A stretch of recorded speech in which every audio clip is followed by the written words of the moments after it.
Cool Figure TV. Revolutionary salute.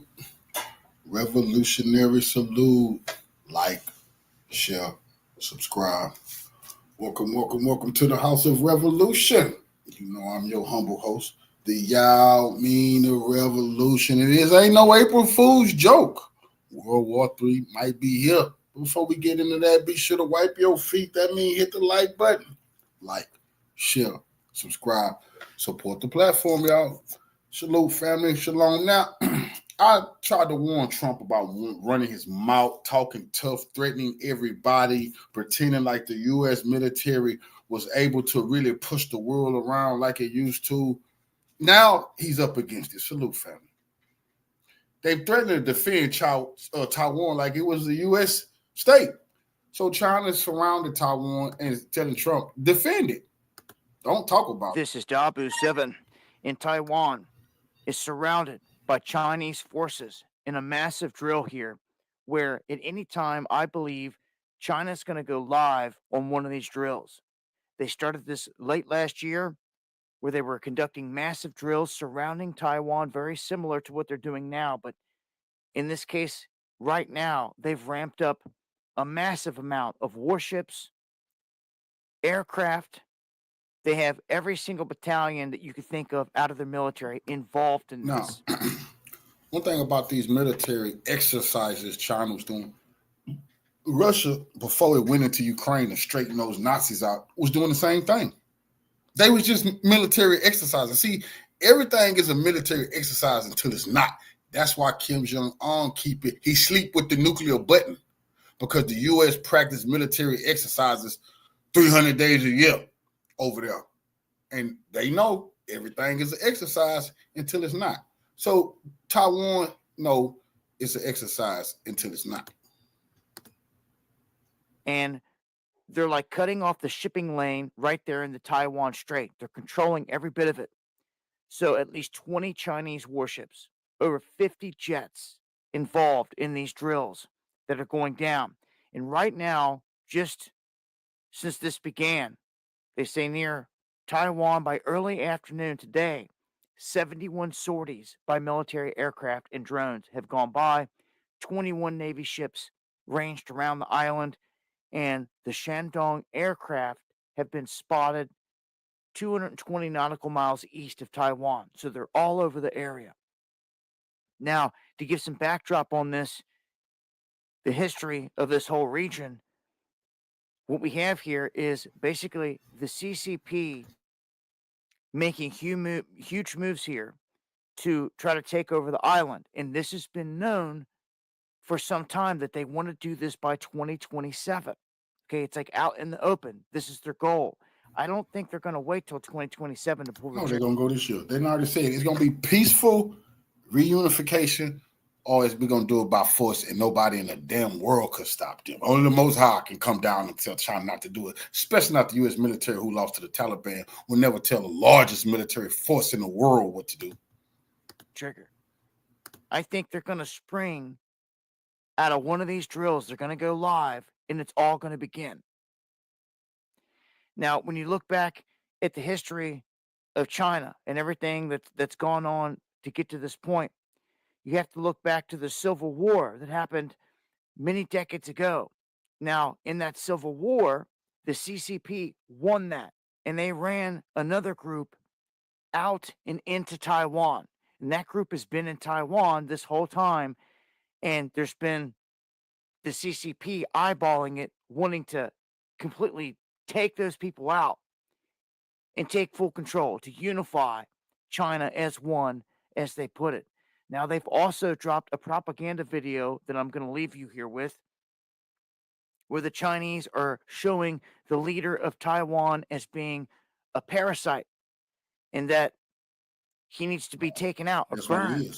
You'll see in this video clip. Make sure to join me on the live streams Monday, Wednesday, and Friday for more details as well. Hanged by his neck real soon. And you can see they show this man as a parasite. And a few moments later, they show him involved in corruption. And then they show them basically showing up and holding him over a fire. So propaganda, call it what you want. They're making it known that they're going to make a move on this area, and I think it will be sooner than later. Good. See, Trump wouldn't have been running his mouth and actually working on peace like he said he was. If he wouldn't have been running his damn mouth and actually working on peace, we wouldn't be in this situation right now. But he chose to run his mouth, threatening. We're gonna get threatened Iran. See, that's why the cowards that they is. History is repeating itself. They were scared of North Korea because they took that ass whooping back in the 60s, or was that the 50s? Scared of that ass whooping by North Korea, talking about nuclear weapons in Iraq instead of going to North Korea. Scared of this Chinese ass whooping, scared of that Russian ass whooping, they trying to run to Iran. And China has sent its army, its navy, air, and rocket forces to surround Taiwan for drills that are aimed at practice. It's forcing his hand. See, I told you yesterday, China won't. Go ahead, go fight Iran. Because you think you're going to make yourself stronger. We're going to make sure you don't have, once Iran fuck off all your bases in the Middle East, China finna get rid of your bases in Asia near them. That's finna be it for the U.S. See, Trump, why he thinking this finna be the end of the empire. That's a fact. Practicing a blockade of the island. Taiwan's defense ministry said Beijing has deployed its Shandong aircraft carrier group as part of 19 warships around the island, while China's Coast Guard said that it conducted law enforcement patrols around Taiwan. Beijing said the exercises intend to send a stern warning and forceful deterrence to separatists in Taiwan. China's Taiwan Affairs Office warned that efforts towards independence for Taiwan. Oh, man, the white supremacists in the U.S. government just need to understand, man, history has changed, bro. You don't get to beat your chest and tell people what to do. China not going for it. They will never defeat China in a war. They don't want to fight a conventional war with China. They just hopefully was threatening to use nuclear weapons. That day has, because they threatened China with nuclear weapons decades ago. They had nuclear weapons near its border. China ain't never forgot that shit. Now they the big dogs, big economy, largest military in the world. And the U.S. imagine every person we got in our military, China can lose that and still be strong. Imagine we can lose all our military, we'd be done for. Erased from the pages of history. How can you fight a nation who is 350 people in America? They can lose 350 million people and still keep on ticking. These people are stupid. Taiwan meant pushing the people into a dangerous situation of war. The drill involves sea-air combat readiness patrols, assault on maritime and ground targets, and blockade on key areas and sea lanes. The Chinese military's Eastern Theater Command, which oversees operations along the Taiwan Strait, said its armed forces have closed in on Taiwan Island from multiple directions. This week's drills are the biggest since February, when Taipei said that China staged a live-fire combat drill with aircraft and warships off the island's south. Beijing, at the time, had rejected these claims, calling it pure hype from Taiwan over PLA's routine training. China insists Democratic Taiwan is part of its own territory and has threatened to use force to bring it under Chinese control. Beijing in recent years increased the deployment of fighter jets and naval vessels around Taiwan to press its claim of sovereignty, which Taipei rejects. Taiwan President Lai Ching-te last month called China a foreign hostile force and proposed measures to combat Chinese espionage and infiltration. Lai Ching-te, who took office last May, has been more outspoken than his predecessor, Tsai Ing-wen, in defending Taiwan's sovereignty, angering the Chinese government, which calls him a separatist.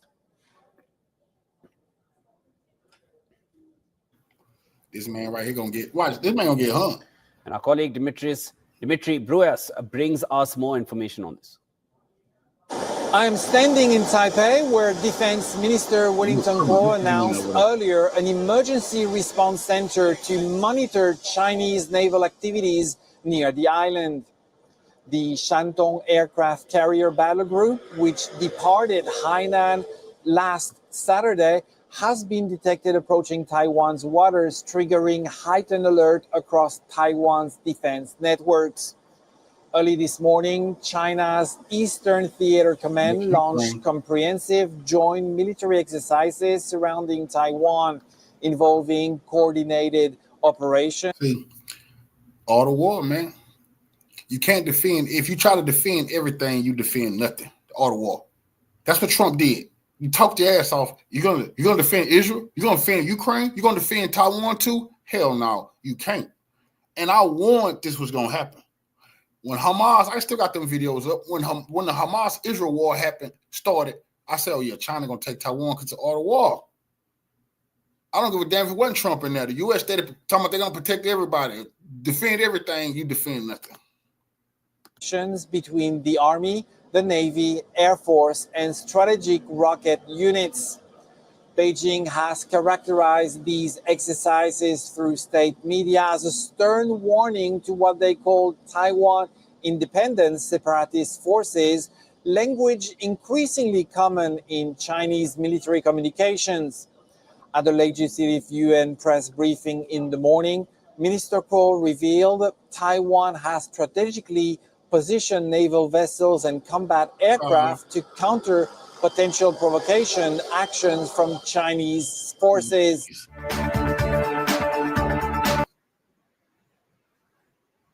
Taiwan has positioned their defense. Man, get the hell out of here, man.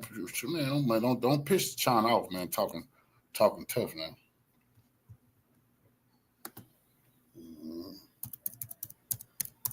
Hold on, give me 1 second. I'm gonna tell you to today. Now, just want to show y'all. This is what got the U.S. so upset. Islands in the military, like aircraft carriers. They didn't need to build a bunch of aircraft carriers. They got these islands they turned into bases that they're going to wage war. A Philippine Coast Guard patrol plane has captured a large Chinese military base on Mischief Reef in the Spratly Islands region of the South China Sea. The Philippine aircraft captured the outpost on March 31, 2025, showing how China has fortified the island, which has become a symbolic foothold for its military power projection, although it would be more accurate to say it is a city with combat capabilities. Despite criticism and disputed issues, Manila, which has a joint naval force with the U.S. and other partners, was astonished to see the highly equipped military facilities on the two sites, Subi Reef and Mischief Reef, along with nearby Fiery Cross Reef, where China began construction in 1995 and is expected to complete in 2022.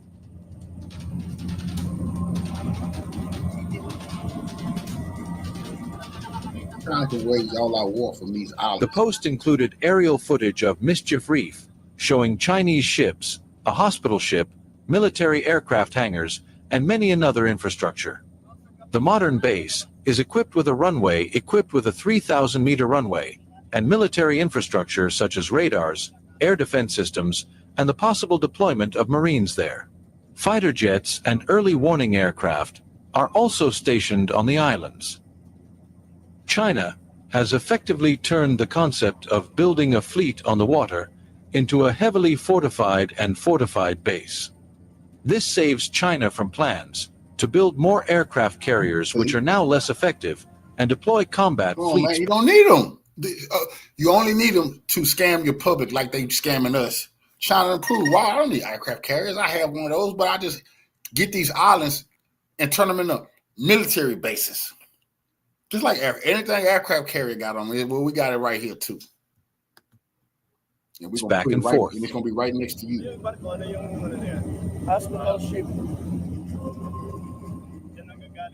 In a statement released by routine South China Sea Patrol, the Chinese military on Saturday urged the Philippines to stop provoking incidents and escalating tensions in the waterway, also warning that the Philippines' attempts to seek external support will be futile, citing the rejection of Manila and its joint naval force with the U.S. and other allies.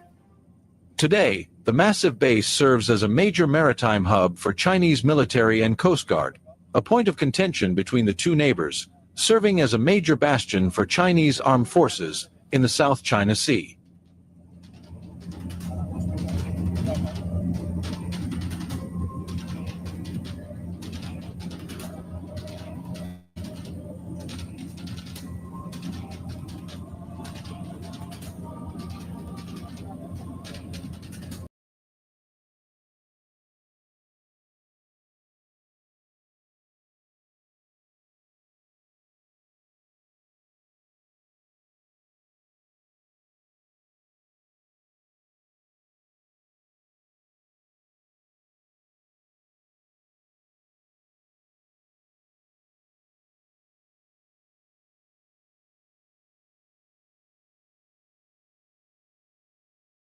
Let's see.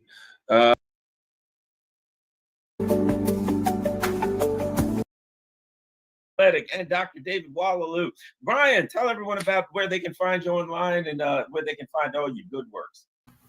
Just search the New Atlas on YouTube, and in the video description of every video, you will find all the other places to find and follow my work, including on X and Telegram, also Rumble. Those are the primary platforms I publish my work on. And Dr. Wallaloo. Well, I'm on geopolitical trends. You can just type in geopolitical trends and you'll find me there. You can also find me on the other channel, the Geopolitics and Money, which is formerly known as Geopolitics in Conflict. So I'm also on X. You can find me there at the Wallaloo. Well, thank you very much. All right, gentlemen, let's get going. One of the things that we've had happen here is, a lot of people have had to regain their footing, shall we say.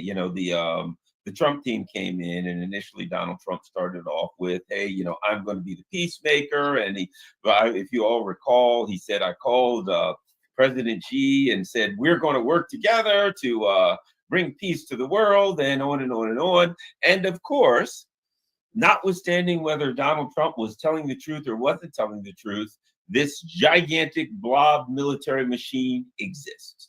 And it's going to do what it's going to do. And some people can say he was lying. Some people can say he was telling the truth. Those things are irrelevant.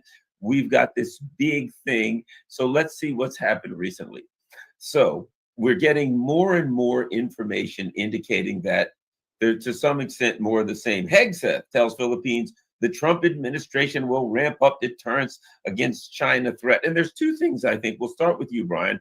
Two things we look at here, and that is, number one, deterrence against China. We know what that means. And number two, this proxy war business, the poor old Philippines, a beautiful country, beautiful people, very, very poor, and they should be spending their money on making the lives better for the poor people in the Philippines. But it looks like the Trump administration wants to continue with the Biden administration's move to make them part of Ukraine 2.0.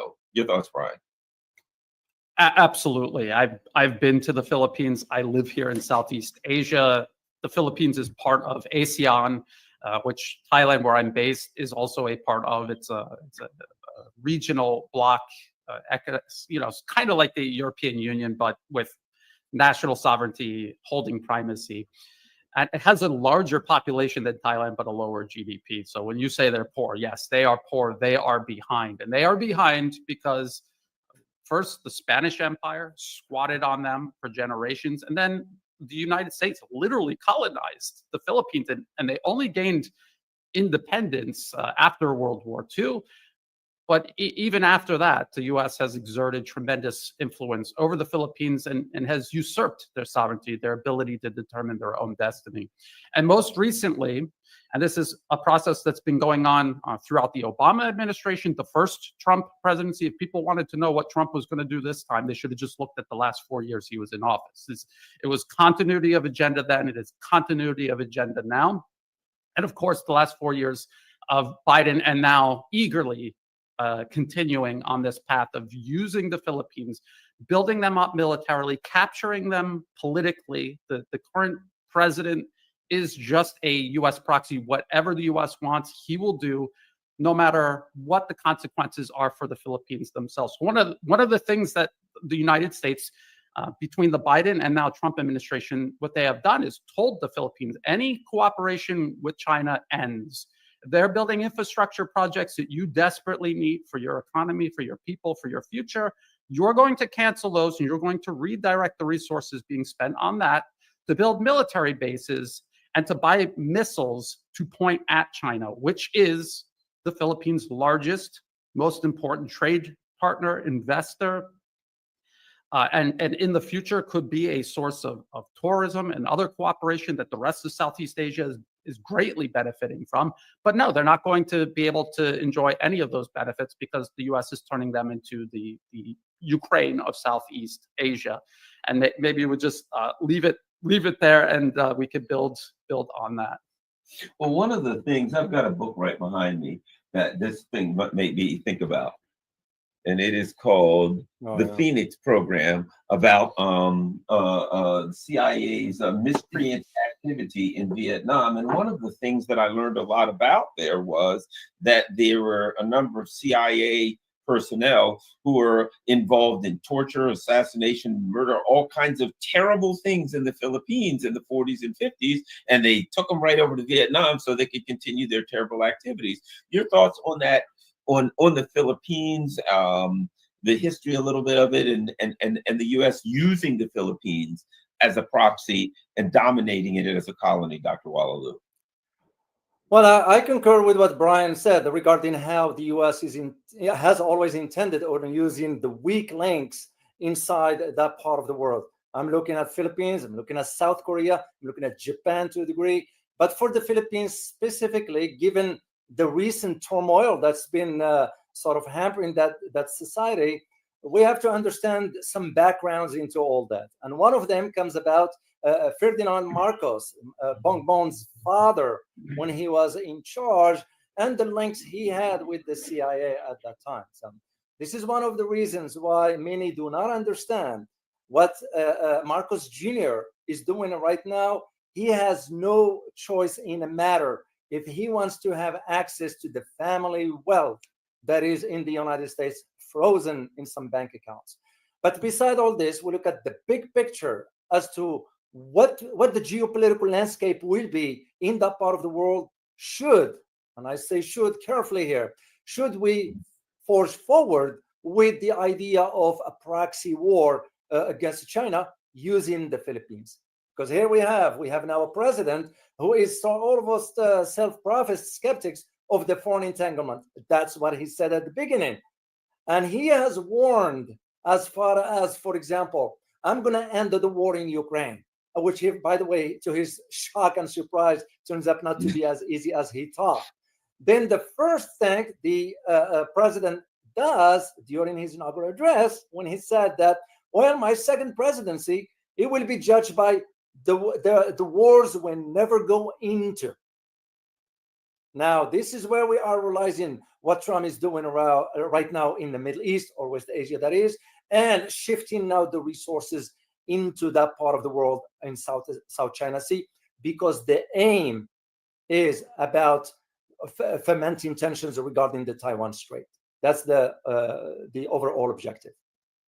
You know, what's interesting about this is, for the horrors that we saw with the Biden administration, I mean, literally, I recall the Biden administration sending nuclear-armed submarines to South Korea for the first time in decades. Mm-hmm. And when Tony Blinken was asked about the first use of nuclear weapons, he said, "We will use nuclear weapons to address our interests." I mean, he was very reckless. Pete Hegseth says this in the Philippines. He blamed the previous Biden administration for insufficient actions that emboldened aggressors like China over the years. He said the U.S. military was being rebuilt under President Donald Trump and was reestablishing its warrior ethos in the region. So for all of the horrors that we saw under the Biden administration, Pete Hegseth goes there and says, they were a bunch of softies. They don't even know the meaning of the word war. But we're coming strong. Your thoughts on Hegseth's comments, and if they mean anything? Well, I mean, right. Again, picking Pete Hegseth to be Secretary of Defense should have been another warning sign for all the Trump supporters.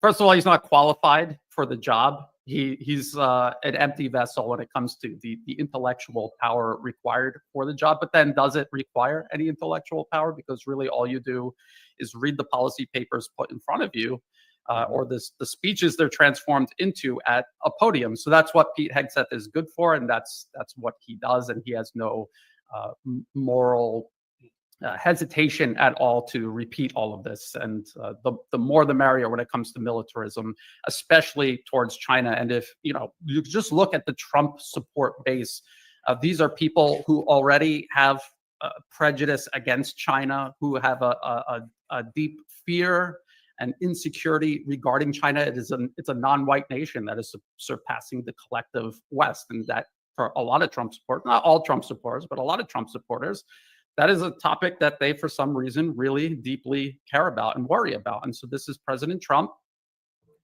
pandering to that fear. It's an irrational fear, but they're using it, they're exploiting it, and they're going to use it to steer us directly into war with China. And this isn't President Trump himself doing this independently. This is continuity of agenda. This is what the Biden administration did for 4 straight years. A lot of Republicans, as you say, Garland, they accused him of being soft on China. They called President Biden Beijing Biden. But what he was doing for 4 years was re-engineering the entire U.S. military specifically for war with China. The U.S. Marine Corps was completely reorganized. It was a fighting force that had air power, land power, sea power, and they were told to give up all of your tanks, reorganize all of your military units into a fighting force specifically for anti-shipping missions and specifically for the Asia-Pacific region vis-a-vis China. And that's what they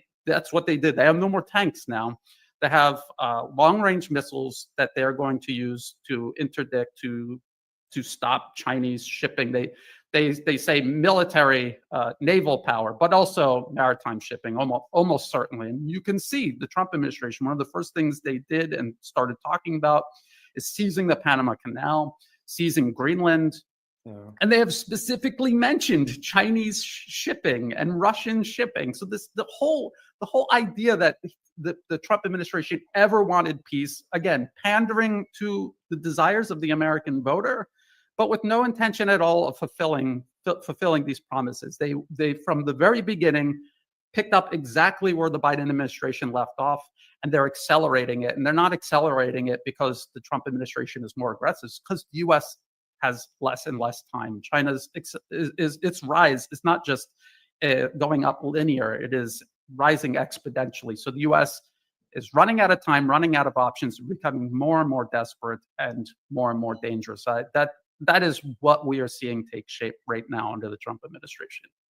Dr. Wallalu, another thing that and this is an issue that needs to be discussed.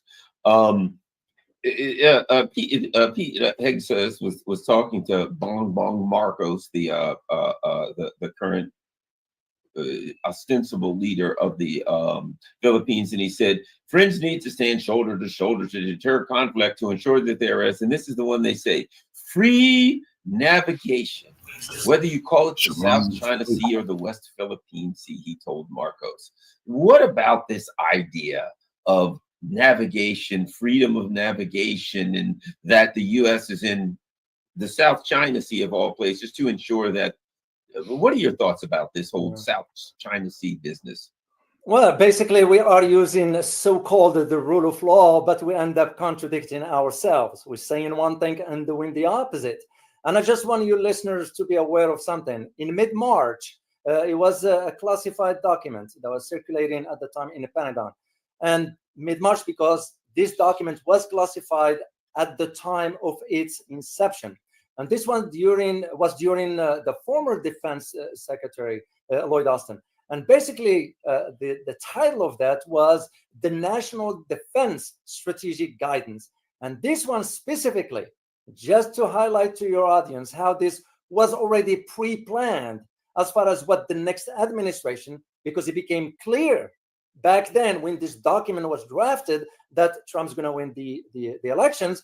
So the concept of the Donald Trump's preparation, and I'm even going to use the term prevailing. That's how arrogant and confident they were thinking when it comes down to a war with China and defending the U.S. threats in the near abroad. So basically what are we looking at is the idea that there is this preconceived notion in the administration currently, which they don't seem, in my opinion, they don't seem to think strategically or pragmatically as to the consequences of certain decisions. China is no small matter, and we cannot even fight. We couldn't even defeat we were in Afghanistan against the Taliban or in Iraq, and now we are finding out with the Houthis or Ansarullah that we couldn't even lift the blockade. What makes us think that we will be able to defeat the Chinese? And let alone, if I may add quickly here, let alone that if you take, for example, an aircraft carrier, usually it will be manned by sailors for about between 4,000 to 6,000, right? Now, just think about the consequences of something like that if an aircraft carrier is sunk. Will we have the resources to even rescue those sailors? The ones that they've been sort of taken to the slaughter without their own, they don't even understand what we are fighting for. And this is where the shortcomings in Washington comes in realizing that we have no strategy, we have no foreign policy structured. We just go in as the wind, with the wind, as the saying goes. One of the things I heard, I forgot who it was, but I heard an expert talking about the U.S.'s plans to arrest, shall we say, the rise of China. Right, they're going to stop China from rising, and what expert, I can't recall what it says. He said was, the sad thing about it is, and I'm paraphrasing, is they don't even have a strategy. They have no real strategy. They're just saying we have to stop the rise of China, and they're putting missiles in, and they're doing this and that, but they don't have some kind of a coherent strategy for doing it, other than using rhetoric about deterring China or putting missiles in the sea or whatever, but there's no real strategy. It seems incoherent, Brian. Yes. Well, one other thing to add about the South China Sea, the U.S. says the U.S. is there to maintain freedom of navigation. There's so much essential maritime shipping passing through these waters. But if you look at the U.S. government's own think tanks, like CSIS, for example, they have a whole page on their website about the South China Sea, and they have a map, and they have a representation of each nation's shipping going through the South China Sea. The vast majority of it is Chinese exports. And then all of these other countries using the South China Sea, they're trading with China. So it is China's shipping. So the United States is saying, we're in the South China Sea to protect China's maritime shipping from China. It makes absolutely no sense. But when you realize that fact, you realize what the U.S. is actually doing in the South China Sea.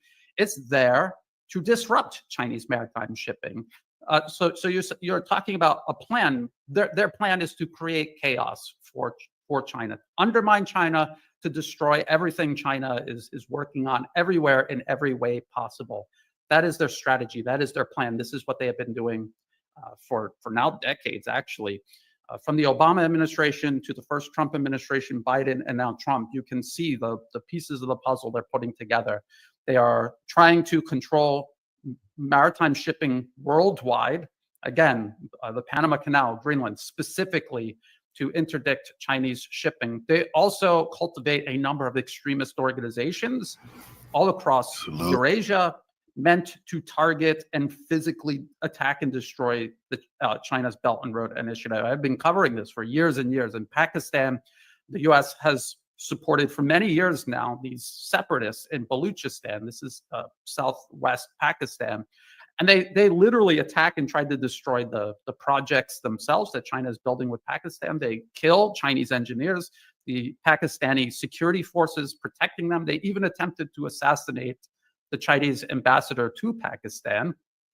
And there is a war raging right now in Myanmar. People call it a civil war. It's not a civil war. It's another U.S.-sponsored, engineered, dirty war against Myanmar. Borders China.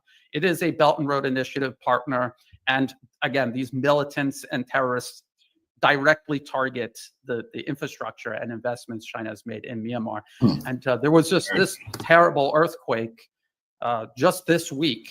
I felt it here in Thailand. It has caused immense devastation across Myanmar. And yes, the epicenter was there, but the whole reason the infrastructure there in Myanmar is unprepared for an earthquake, and their response is incoherent, is because the U.S. for decades has mired the country in this violent conflict, has divided the country. It is constantly at war. They do not have the resources to prepare for a disaster like this or respond to it. So what the U.S. is doing is so devastating, and it has been ongoing for so many years. And a lot of people they gloss over it. They take it for granted. They say, well, Myanmar, that's just their internal problem. Maybe the U.S. is involved a little bit, but or taking advantage of it. But no, the U.S. is engineering these. That is their strategy: is engineering chaos, subversion all along China's periphery. And they're doing the exact same thing all along Russia's periphery. You zoom out and you look at all of these conflicts from Europe to the Middle East to here in Asia. It is just one arc of chaos the U.S. is using to encircle and contain the rising powers in Eurasia, primarily Russia, Iran, and China. Dr. Wallalu, well, if you had comments on that, also I wanted to ask you about a term that we haven't heard in a while, but we heard a lot during the Biden administration, and that was AUKUS. Oh yeah, it's laughable. But also just to add to what Brian mentioned regarding what the U.S. intentions with all this, and I'll go back to the Philippines. Because you all remember when Marcos Jr. won the elections, where was his first trip? It was to China. And right after he returned, what did he do? He signed an agreement with Lloyd Austin right away. Because in my opinion, the trip to China was nothing but a lip service to the Chinese. Of course, the Chinese understood what he is up to. And right as soon as he came back, signed that agreement with Lloyd Austin regarding the expansion of the military presence to about 9 bases, to my knowledge. Of course, they only disclosing that there are 5, but the other 4 are for usually specific type of U.S. weapons.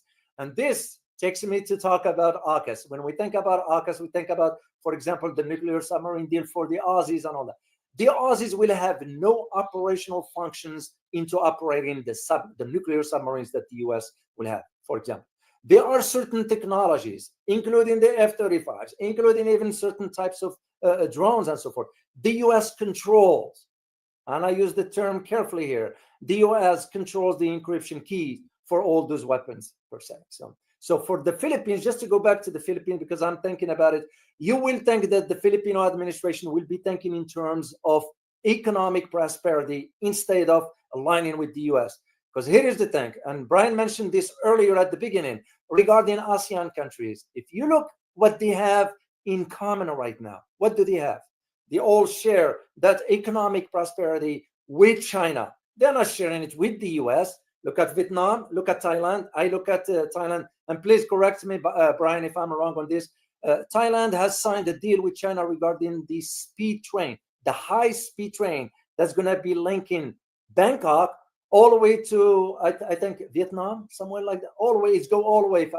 So that just gives you look at Malaysia, you look at Indonesia, Vietnam, Laos, Cambodia, all this. While Vietnam, I start to believe in this, that Vietnam now is the weak, Philippines is the weak link inside ASEAN. And this is where the U.S. is trying also, in addition to the Taiwan issue, is trying to create a wedge between China and ASEAN countries. You know, Brian, I don't know if you're familiar with it, but the former Philippine leader, his last name was Duterte. And recently he showed up at The Hague and they arrested him. And I had been following him. And what I found was that, notwithstanding, he has some weaknesses that we could point out. But recently, he had been one of the loudest voices pushing back against the Philippines being used as a proxy for the U.S. And I think his sister or daughter or someone is involved. I have family members, but he was a very loud voice in the Philippines pushing back against the U.S. And suddenly he gets grabbed at The Hague. And he's arrested and he's charged with, God only knows, whatever they charge him with, mopery on the high seas. It doesn't really matter. But it certainly seems as though that was a political act taken to stop the opposition in the Philippines, right? It was done under the International Criminal Court, which the Philippines doesn't even recognize. So they just carted him off because Washington told them to. There's no legal framework or any sort of legal justification for doing this. It literally was the U.S. told us to do it, so we did it. So we carted him off to The Hague, and the ICC really always was. It was just the police and jailer of what the U.S. refers to as the third world. This is not for actual international crime. The U.S. is the kingpin of international crime, and you'll never see an American anywhere near the ICC unless it's telling people who to round up and send there. So very, very unfortunate. And what David was talking about regarding Southeast Asia and AUKUS, I think it's really important to look at the components of AUKUS. This is a coalition, an anti-China coalition, and when you look at a map, they're all located almost as far away as humanly possible from actual China and Asia, because none of the countries in Asia want any part of an anti-China coalition. They are all benefiting from the rise of China. I have lived in Thailand almost my entire adult life, or in Asia almost my entire adult life. I watched the transformation from a US-dominated region to a region where China has now displaced that dominance. They haven't replaced it. They have displaced it. There's a huge difference. The way China comes here to Thailand, for example, to do business, the U.S. wasn't building huge infrastructure projects that benefited both parties. They were just taking. It was a process of extraction. China is helping Thailand build this high-speed rail line, which it'll connect to China directly through Laos, which already has a functioning high-speed railway. It had no railway before China came. Just to give you an idea of what Asia looked like before China began its rise. And David also mentioned Vietnam there. It'll all be interconnected when this is all done, if it is done. But he's right. The Philippines is a huge weak link, and because it is still a de facto U.S. colony. Myanmar is the other weak link because of the ongoing conflict and the amount of reach the U.S. has in there covertly. I would say mostly covertly. And just something else for the Trump supporters to keep in mind. We hear all about USAID, the NED, Voice of America, Radio Free Asia, all being dismantled. They were not dismantled. They were streamlined. They were consolidated under the State Department. They're more dangerous now than they were before. The fact that the war in Myanmar continues right now is a testament that none of this was actually ended. It was just repackaged, streamlined, sharpened, and it is continuing. Right now, as we speak, there are people killing each other in Myanmar, which is essentially a U.S. dirty war against Myanmar's sovereignty and ultimately against China. You know, one of the things I thought interesting, Dr. Walalu, was I recalled a while back, the U.S. was talking with Cambodia, asking them why they were signing deals with China to build ports or something. But meanwhile, China, again, was putting up high-speed rail. Your thoughts about China's approach, economical approach in the region, how that differs from the U.S. approach, and the success, what China's been able to do economically in the region? Well, I'll admit, when I was in China recently, I mean, it was a few months ago, I visited. I was floored seeing the much advanced. It was my first trip to China. That's the reason why I wanted to go, and thanks to the community for that. So what I saw was mind-boggling as far as the tremendous advancement that China and progress has made. And the key to all this, Garland, it's the time frame for all this. We're looking at about 35 years. They were able to reach. I mean, I was wondering why we don't even have a speed train here in the U.S. that connects New York to L.A. Well, we call ourselves the wealthy nations and so forth, and we couldn't even afford something like that. And the idea, when we think in the big picture of why countries in Asia will do better if they go with the China instead of the US, because China focuses more on economic developments rather than military hardware, military conflict, military upgrades, and so forth. We look at the same thing that's going on in Africa. You know, the reason why you're seeing the changes that's going on in Africa right now and the geopolitical tensions that exist behind the scenes between the U.S. and China. As a matter of fact, I'm aware of a delegation is going to be heading out to Africa very, very soon because of the presence of China that is building sort of the infrastructure. I always used to joke about this when somebody from State Departments or an official go into Africa and say, do you know that airport you are landing on? Who built it? Do you know that highway you are riding on? Who built it? Do you know that bridge you are crossing? Who built it? And the same development we are seeing in Asia. And this is why you notice the likes of Vietnam. That's why when I remember this because I followed it closely and I talked about it when G20 summit took place last time. The first trip that the former president Biden made, he made it to Vietnam right after that. Why? Because the US was very concerned about the rapprochement between Vietnam and China, economically speaking. The same argument I could make about the Prime Minister of Thailand when she agreed with the Chinese regarding the deal to build the high-speed rail. And the bottom line to all this is that economic incentives is where the progress is where the development is. If you want a nation... The U.S. got their strategy from Britain. It's the same old divide and conquer. And it's disgusting that they're doing that in Asia. China can't help nobody in Asia. They do the same shit in Africa. Keep all of them fighting one another. It's divide and conquer. Same shit in South America. The only people allowed on this planet to have some unity is the Europeans. That's crazy.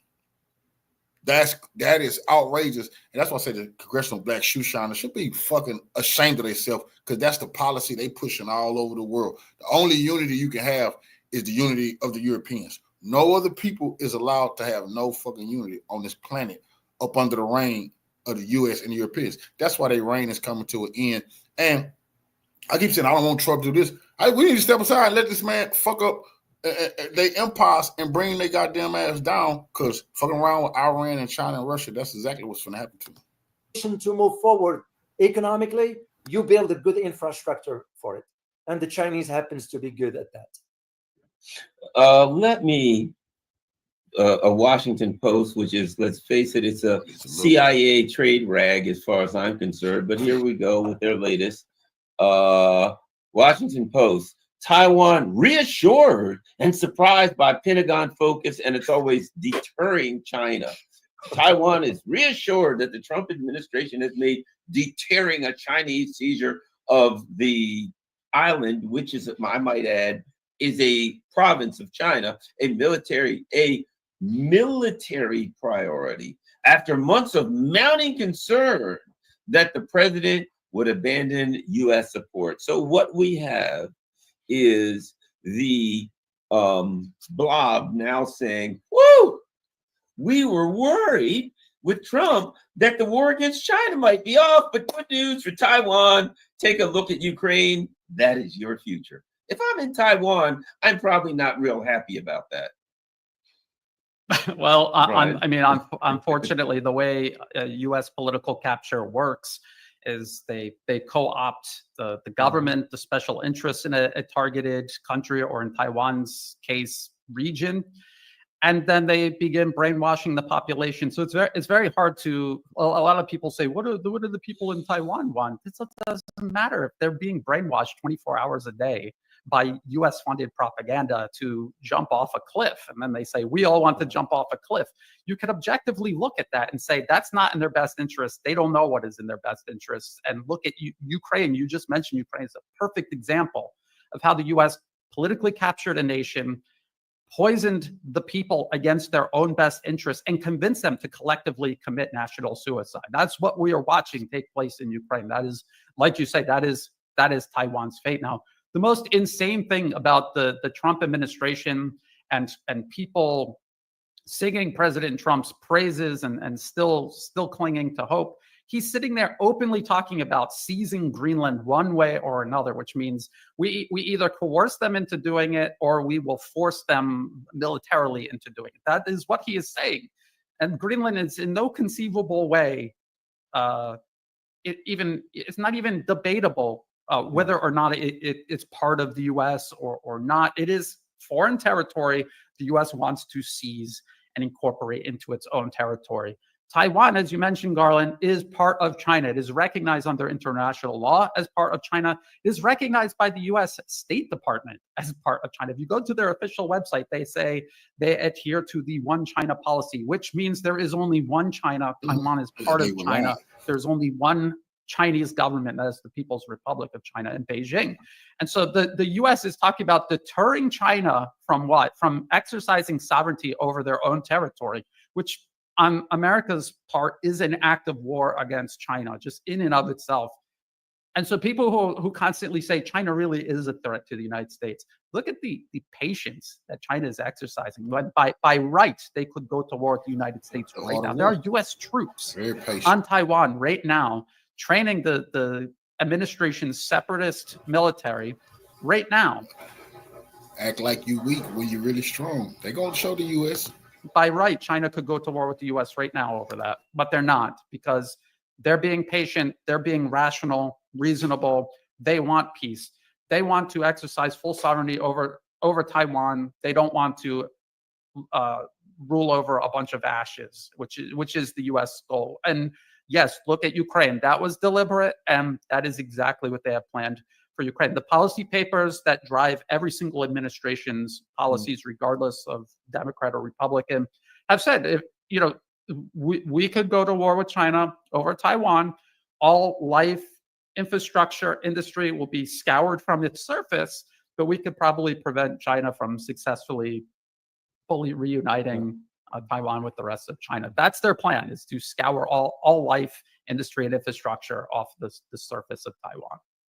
If I may add to this one, Garland, if you allow me, Brian mentioned one particular keyword there. It's being the population being fed in Taiwan, the propaganda and so forth. He's absolutely correct, because when I was in Taiwan, I asked some young generation there, because I was just a tourist, just asking normal conversation. They speak English and so forth, and they had no clue as to what's going on.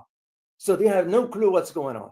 And I said, do you guys understand the implications of a conflict in your region here? Whatever. It's like, what conflict? They have no idea. And to my surprise, it was during the same time when I was there, the US was sending its naval assets into Taiwan. And just to tie it to today, recently, there were two individuals that remain anonymous here in the US government. So they had some official negotiations with Taiwan. Okay, this one regarding for Taiwan to upgrade its defense budget. And guess what? I don't call him president of Taiwan, I call him the governor of Taiwan, because Taiwan is a part of China. I mean, like Brian mentioned, it's under international law recognized. We had 3 communiques with the Chinese recognizing its sovereignty over that. So let's just let's call it what it is. So it's a part of China. But here is what that governor of Taiwan is saying, Li Changqi. He just announced that part of some sort of a major overhaul of the Taiwan infrastructure, including the defense, that the Taiwan now is going to increase its defense from 2.5 to 3%. We're talking about major upgrade, that instead of focusing on infrastructure, they're going to allocate that into military hardware. Why? Because we are dictating the terms to them. Here is what you need to do. And by the way, we give them the narrative that we will support you. Same argument we made to the Philippines, the same argument we made to Ukraine. As a matter of fact, they are the US presence in Ukraine, and we all see what the outcome is. So it behooves the Taiwanese people to understand what's at stake here, because a war with China is no small matter. I am aware of when the Pentagon ran about 18 scenario war games. Those are simulated war games. We lost 17 out of 18 to China. There was only one scenario we could win the war, and that one itself was unlikely to even happen. Dr. Olalu, I did want to ask you about this.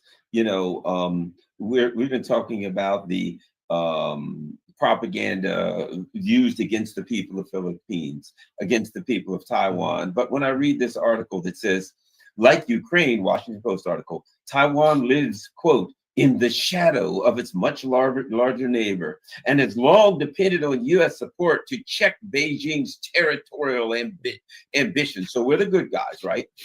Beijing claims Taiwan, home to 23 million people and the world's most advanced chip manufacturers, is part of China and has promised to use force to take control of it, while the U.S.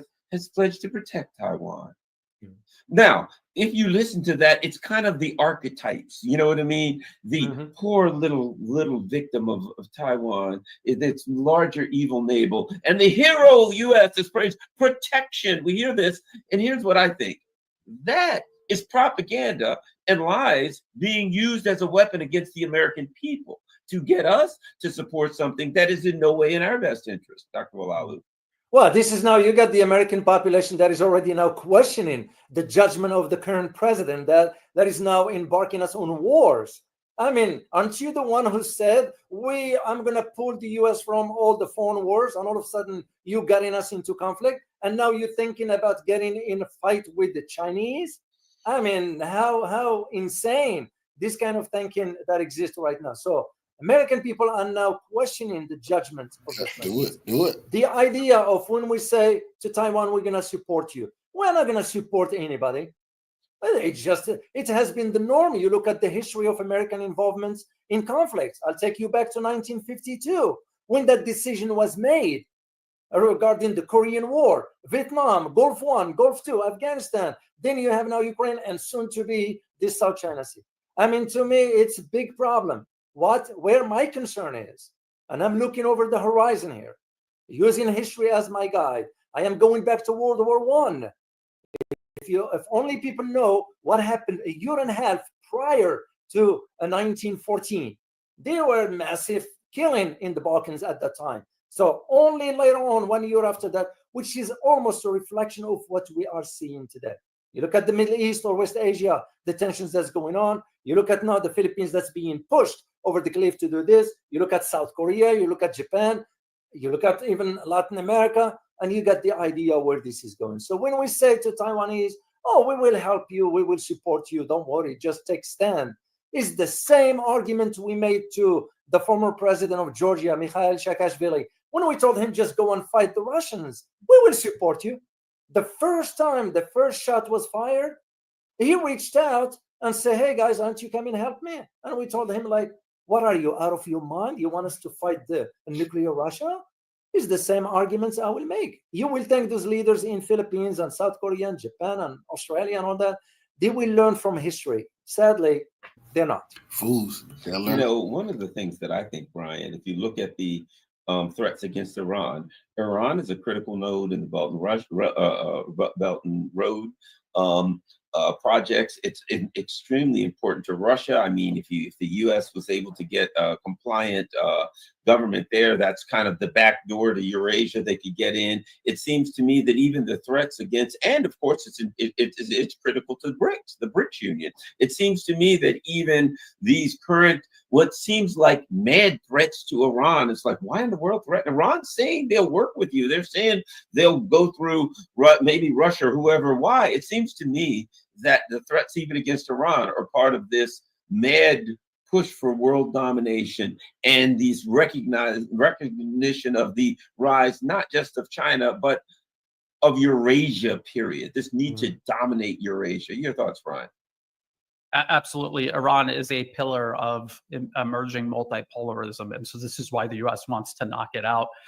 I think they always dream of having a compliant government, a productive proxy regime that they could use, but they will also settle for just complete destruction, just completely destroying Iran, creating a dysfunctional crater where a state used to be. They're quite okay with that also. That is what they have just done to Syria just in December. That's what they did to Libya back in 2011 onward. This is what it remains to this day. This is what they do to so many countries, because they are incapable of competing constructively with China. We're talking about two completely different paradigms. China and multipolarism represents this move from profit-driven to purpose-driven. They're not indifferent to profit. They want profit. They understand for a nation to be sustainable, for profit to be sustainable, you have to be driven by some sort of actual purpose. And if you do that, then you have a sustainable society, a sustainable civilization. So yes, the Trump administration threatening Iran is, again, just continuity of agenda. It's what every single administration has done for decades, and since the 1950s, since before the 1950s, the U.S.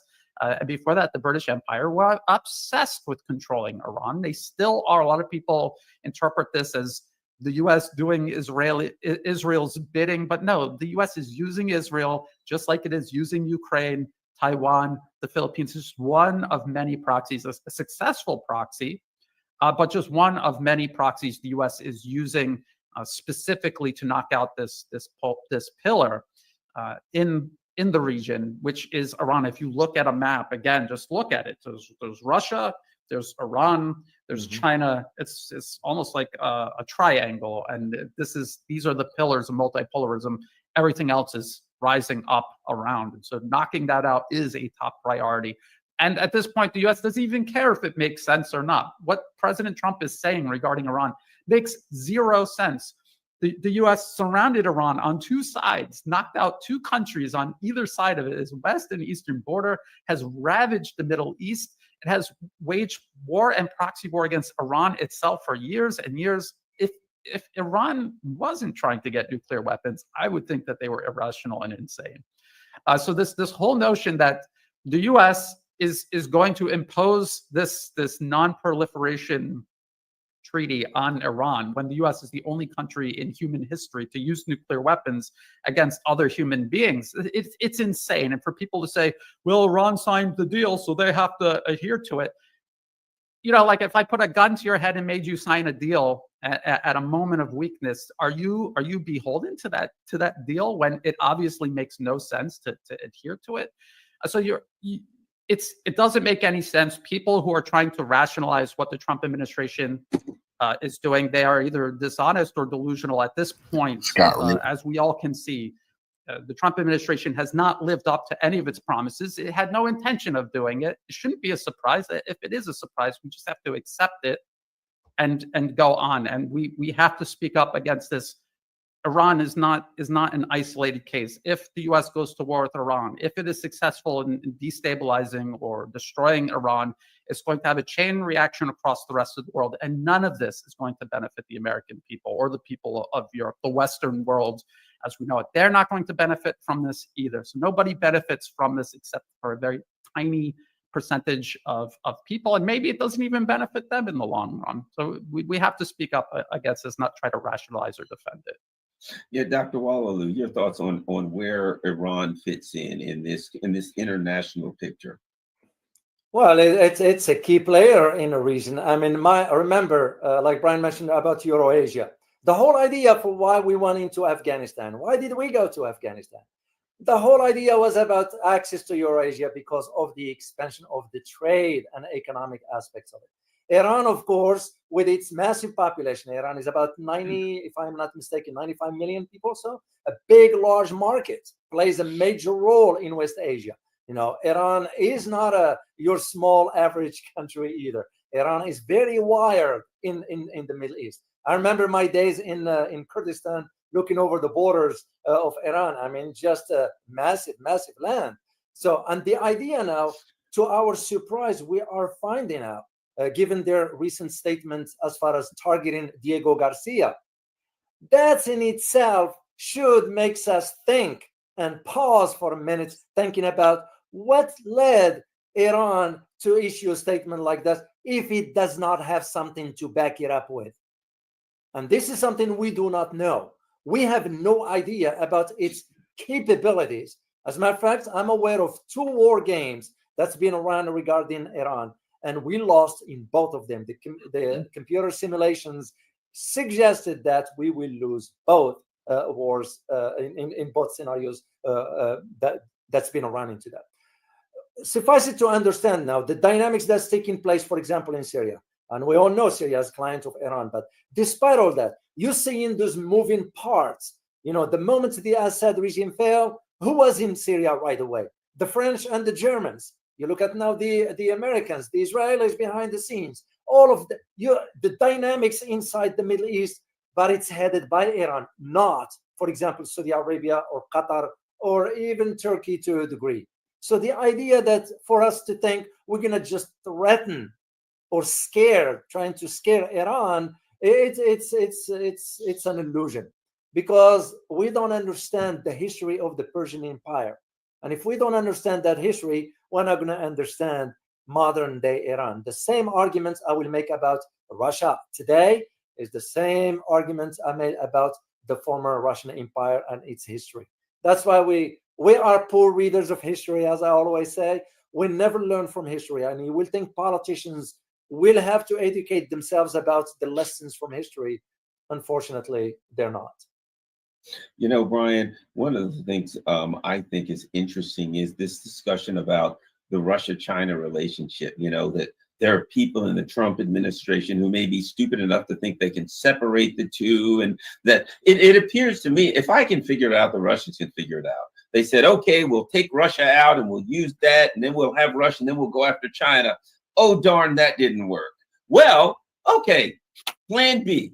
We'll go after China first, and then when we get through with China, we'll circle back around and get Russia. There's an old saying about geopolitics. You can pick your allies, but you can't pick your neighbors. Yeah. Russia and China have one of the longest borders on Earth. And I might add, they have become what Europe could have been. On one side, you have a country with a massive industrial base.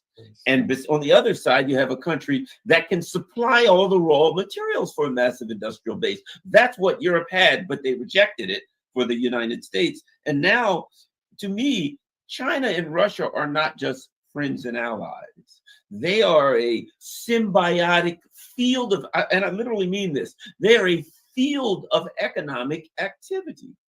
And I might add, for all of the issues that China will have with the U.S. trying to block off their, access to sea lanes, they're building bridges, they're building pipelines, they're building. So what Russia offers then is the ability to continue to get the natural resources over land, and even to move their goods and services over land, and dare I say down through Iran and the Baltic Sea, all that kind of stuff. So Russia is a critical part of China's future and vice versa. Your thoughts of the Russia-China relationship and how that fits into this whole thing? Absolutely. I agree with everything that you said. It's so important for people to actually understand this and also understand that Russia and China weren't just pushed together under circumstances. Russia and China throughout their entire history have more times than not, they have been close allies, partners, friends, cooperating across a wide range of fields, everything from military to economic matters.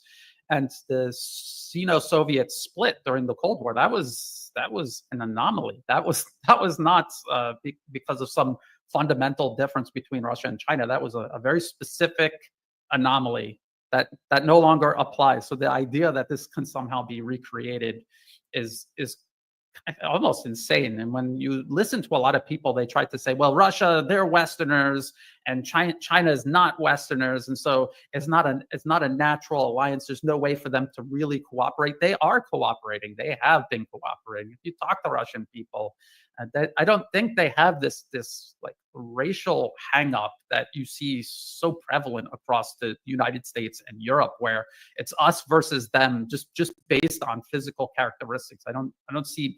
I'm not going to say that there aren't Russians who think this way, but the prevailing mentality is practical cooperation, not these other factors that are superficial and I would say ultimately irrelevant. Now, you were talking about Europe could have had this. And if you think about what was going on right up until 2014, when the US overthrew the government of Ukraine, that is what was going on. Europe was cooperating more and more with both Russia and also China.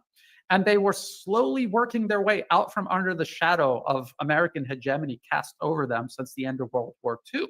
And the US used this conflict in Ukraine against Russia. It is a US war against Russia through Ukraine. They use that to pry Europe permanently away from both Russia and China. And you could see how deep and vast and growing the disparity is now between Europe, Russia, China, the rest of Eurasia. You can see it. And you can see how a lot of people think Europe is a player in all this. They are also an American proxy, and they are also suffering the consequences to the benefit of the United States and its hegemony, just like Ukraine is, just like Taiwan and the Philippines are. It is very important to understand that It's also important to understand that, yes, Russia understands this. So many people are still convinced that the US and Russia, they're engaged in peace talks and everyone's trying to derail it, but America and Russia, they're really sticking to it. No, Russia is going through the motions. If they could end this in a peaceful manner, they would. They know that that's not going to happen. They just watched what happened in Syria. They know that if there's a freeze or a ceasefire, the US and Europe are going to use that time to rebuild everything and start all over again. President Trump literally had his Secretary of Defense, Pete Hegseth, give directives to Europe to do exactly this, to freeze the conflict, put European troops into Ukraine, rebuild their military industrial base, pump Ukraine full of weapons and do it all over again. That is the plan. They publicly stated it. All of this other nonsense about peace and ceasefire, this is a failed proxy war they're trying to salvage, and they're doing it the same way they always do it. And I don't think they're going to trick Russia, but I think they believe they can create the circumstances economically, militarily, politically to coerce Russia into a ceasefire that ultimately doesn't serve Russia's interests. So that is something we have to keep an eye on. I don't think they will ever trick Russia into joining the West just to get their throat slit later, but they'll try to coerce it into doing this against their will. So there's always the danger of that we have to keep an eye out for. Dr. Wallalu, I will say this: President Putin and Foreign Minister Sergei Lavrov have been absolutely incredible in their ability to navigate this conflict. Your thoughts on the relationship between Russia and China and how that affects the U.S.'s attempt to, I guess, undermine both? Oh, you're muted. You're muted. Yes. There we go. Sorry. There we go. I remember when I wrote my Russia book, I argued back then that I would not be surprised that time will come for when Russia and China's rapprochement will evolve or develop into some strategic sort of relationship. I didn't go as far as saying maybe in a form of treaty, like you and I know what a treaty means, but at least it will move to a level where that strategic interest, because both of them have a common enemy. That's one. Both of them wanted to play a role into the new global order, not to control it. This is where the difference is, because China has no interest in that. Russia has no interest in that. But the idea of that, if they can help in creating a new multipolar order where every country has an opportunity, and of course, countries around the world will kind of get themselves free of the shackles of the US hegemony. Europe, of course, like I always say, Europe is like a child that never grows up and is always in constant need of discipline and direction. And that's where they found themselves in regarding the Ukraine conflict. I mean, if you go back prior to just go back about 15 years or so, when Gerhard Schröder used to be the chancellor, when Angela Merkel came in, and how was the economy of Germany? It was performing the best in Europe because Germany has always been considered the engine of the European economy. Why is that? It's because it was having access to cheap energy from Russia. It didn't come from the US. So all of a sudden now things turned upside down. So the relationship between, when you think about what the Europeans now are thinking in terms of economic aspects, they are looking east. They are not looking west. They are not coming to the US and ask for economic opportunities or investments or whatever. They go in to China to ask for that. So that tells you right there as to where things are headed regarding the bilateral relations between Russia and China. They are moving forward. They have paved that relationship for them to be even stronger, and it will evolve on many aspects or many sectors, including the tech sectors. I just read an article yesterday regarding China and Russia moving into this sector with some major developments that the world's gonna be seeing soon, including the nuclear technology aspects of it. So where things are moving forward, it's too late for the US, because the US was always saying, we're gonna have to contain China. I used to hear this when I was in Washington, still working there, and I would shake my head. What are you guys talking about? You wanna contain China? It's too late for that, because the economy of China is not the same as it was for the Soviet Union back then. We might have succeeded in doing that with the Soviet Union, but you won't be able to do it with the Chinese. So the Russians and the Chinese are realizing now, and it's become clear to everybody who is following what's going on in the world of geopolitics, that the world has already shifted from that unipolar into a multipolar. It's a fait accompli, as they say in French. There is no going back. There is no going back. It's just now a matter of how other countries will want to realign their priorities, going back to the drawing board and decide what their strategies are going to be. You know, Brian, one of the things I think that indicates Russia's understanding of the importance of being strong in the Pacific is their relationship with North Korea. I saw an article recently within the last week that North Korea now has these AWACS type planes, right? These powerful AWACS planes, and I think it may be built on the IL-76 frame. But the bottom line is they're constantly meeting with Russian military experts. They're putting satellites in the air. And I also recall when the president of the leader of North Korea went to Russia, one of his first visits, they took him to the Roscosmos Space Center. And it seems obvious that Russia understands the importance of having North Korea in a position to defend itself and, dare I say, significantly deter Japan. Your thoughts on the Russia-North Korea relationship? Yeah, well, yes, to all of that. Russia and North Korea, China and North Korea. I mean, it is very obvious what is going on there. Why is the U.S. in South Korea? Are they really in South Korea to defend South Korea? Do they really think that South Korea is in any sort of danger? If especially in recent decades, if you look at what is going on right on North Korea's border, the U.S.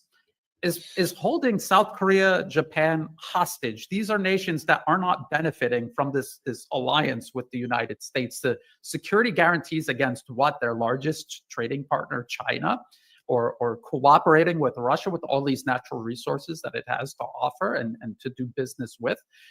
And so North Korea has been on the front line of this attempt by the U.S. to, because really they're not there to defend against North Korea. They're there to encircle and contain China. And North Korea is the excuse that they use. But of course, they have had plans to destabilize, overthrow North Korea, and expand their control over the peninsula in a bid to encircle and contain China, but also Russia. And so all of this is the reason why both Russia and China have this alliance with North Korea. It wouldn't make sense for them not to have an alliance with a country that is in kind of a stalemate or a frozen conflict with the United States. All of their interests align. There's nothing that North Korea wants to do or has ambitions towards that is incompatible with Russia and China. They value their sovereignty. They do not want to succumb to U.S. aggression, containment, regime change, and so does Russia and China. This attempt to make North Korea or any of these nations, Iran also, make them look like irrational, dangerous actors. And look at Russia; they have to align with these madmen. They're not mad. They're not irrational. It's all about self-preservation. It's something the U.S. would do if the roles were reversed.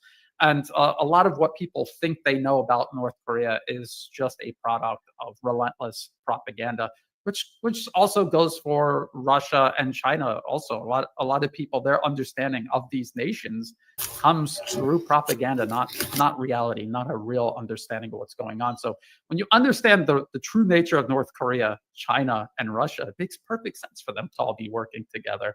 That's the whole point of multipolarism. It's as David said, it's not about control, it's about cooperation. And it's so obvious that this is a much better system, that everyone benefits from this. But for whatever reason, the special interests controlling the collective West are in a parasitic mindset rather than a mindset of cooperation. They don't understand, apparently, that what they're doing is unsustainable. And cooperation is the only sustainable way to do business. But they have this supremacist mindset that prevents them from seeing that.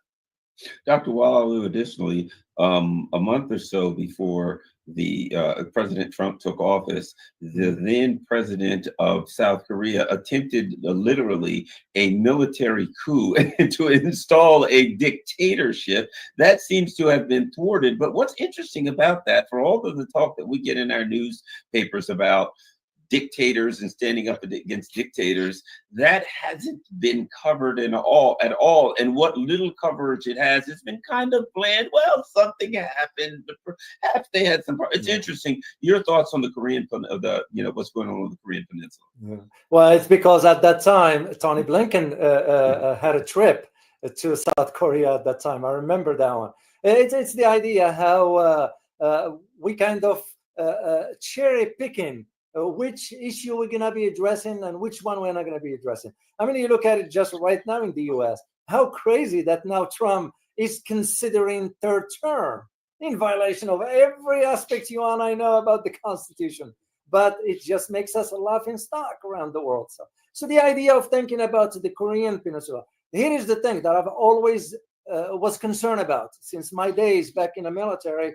And when I moved to Washington, I started to think in this term. So could a major global conflict erupt from the Korean Peninsula? And I always never ruled that possibility. That option is always there. But that is also why we have never pressured North Korea in the way we do, for example, with Iran. Have we ever threatened to bomb North Korea? No, because we know that North Korea doesn't bluff and they will respond. Regarding the developments they have militarily speaking, we understand with everything is within range to the 35,000 US troops in South Korea. And like Brian said, what are we doing there in South Korea to begin with? Why do we have over 30,000 troops in South Korea for?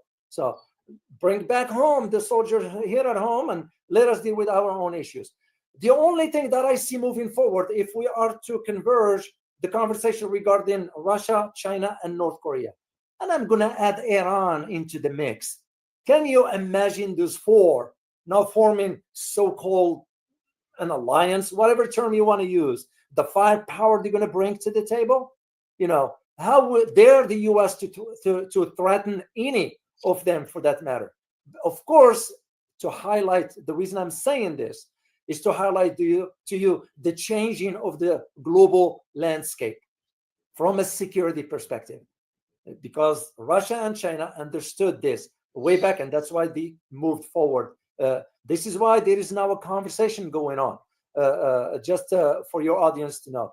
And the conversation in form of a question: should China establish a base in Iran? So I remember I wrote an article back in 2014. I argued during a visit of a high-ranking general from China into Iran. And I said the possibility we might see a presence of the Chinese on the Iranian soil. Of course, whomever read the article rolled their eyes as like, no, it ain't going to happen. And I said, I didn't say it well. All I'm saying is the possibility is there. And this is where now you're going to have to think in terms of whether Russia and China will come to the aid of Iran in case if it's attacked. And I want to rule that option out. Of course, they have their ways of how they're going to do this. But moving forward, regarding the Korean Peninsula, is the whole idea of what we are trying to create as far as tensions in that part of the world, using, of course, the Philippines, like Brian mentioned, which is absolutely correct, using the Taiwan Strait, and of course, fomenting any more tensions if we could through, for example, using Australia's background or Japan for that matter. This is why the Secretary of Defense, Pete Hegseth, made it only to two key countries. There's key countries that we can control and we are controlling: the Philippines and Japan. You know, one of the things, Brian, I think that's a great consequence now is, I'll put it like this. I watched a video the other day where President Putin was kind of christening, whatever you call it, breaking a bottle on this submarine, the new submarine. They're going to have a number of them, and this submarine carries the zircon 1,700 kilometer range missiles that fly at like 10 or 15,000 miles an hour. And they're basically, the United States has no counter for them. One of those submarines can literally cover a couple of million square several million square kilometers of sea surface around it. The reason I say this is this. One of the things that the US seems to be trying to do is go old school. What the British would do, the British ruled the seas, the Spanish Armada for years. International power was about having a giant navy and controlling the international shipping lane, the international lanes of commerce. And that's what the US's submarine fleet and all this is about. The choke points with China, I'm sure you've heard all of that kind of stuff. However, if you look at what's happening with Yemen and the Houthis, it's clear now that with the availability of technology, a country that has an advantageous geopolitical position now can thwart these kinds of things. It is absurd that the US is like living in a technological past. Anytime they can't defeat the Houthis can dig their stuff up out underground, come out, fire some missiles, go back. There's nothing you can do. Heaven knows the US has no chance. If you can't stop the Houthis in the Red Sea, you have no chance of stopping the Iranians from blocking off the Straits of Hormuz if they want to, and certainly worldwide with some of the Russian and Chinese technology, particularly Russian technology. The other part of it is the US seems to be living in this dream world where they still have the technological advances that clearly they have lost, dare I say, to the Houthis in Yemen. Yeah, you're bringing up a really key point. This illusion that the U.S. still clings to, that it is inherently superior to every other nation on earth. We still hear, and this wasn't just President Trump. This was President Biden. This was also President Obama. American leadership, global leadership of the United States. And they're stuck in this paradigm where they are the preeminent power on planet Earth. It doesn't matter how many people are in China. It doesn't matter how much larger their industrial base is. It doesn't matter that they produce millions more science, technology, engineering, and mathematics graduates every single year in their universities. It doesn't matter that they have world-class infrastructure the U.S. isn't even capable of building, let alone competing with. It doesn't matter. None of that matters. They're still inherently superior. And you hear in these think tanks, and these are the people who are driving U.S. Foreign and domestic policy. It's not President Trump and his cabinet. All they do is repeat and parrot these policy papers like Project 2025 for the Heritage Foundation, which is funded by the Fortune 100.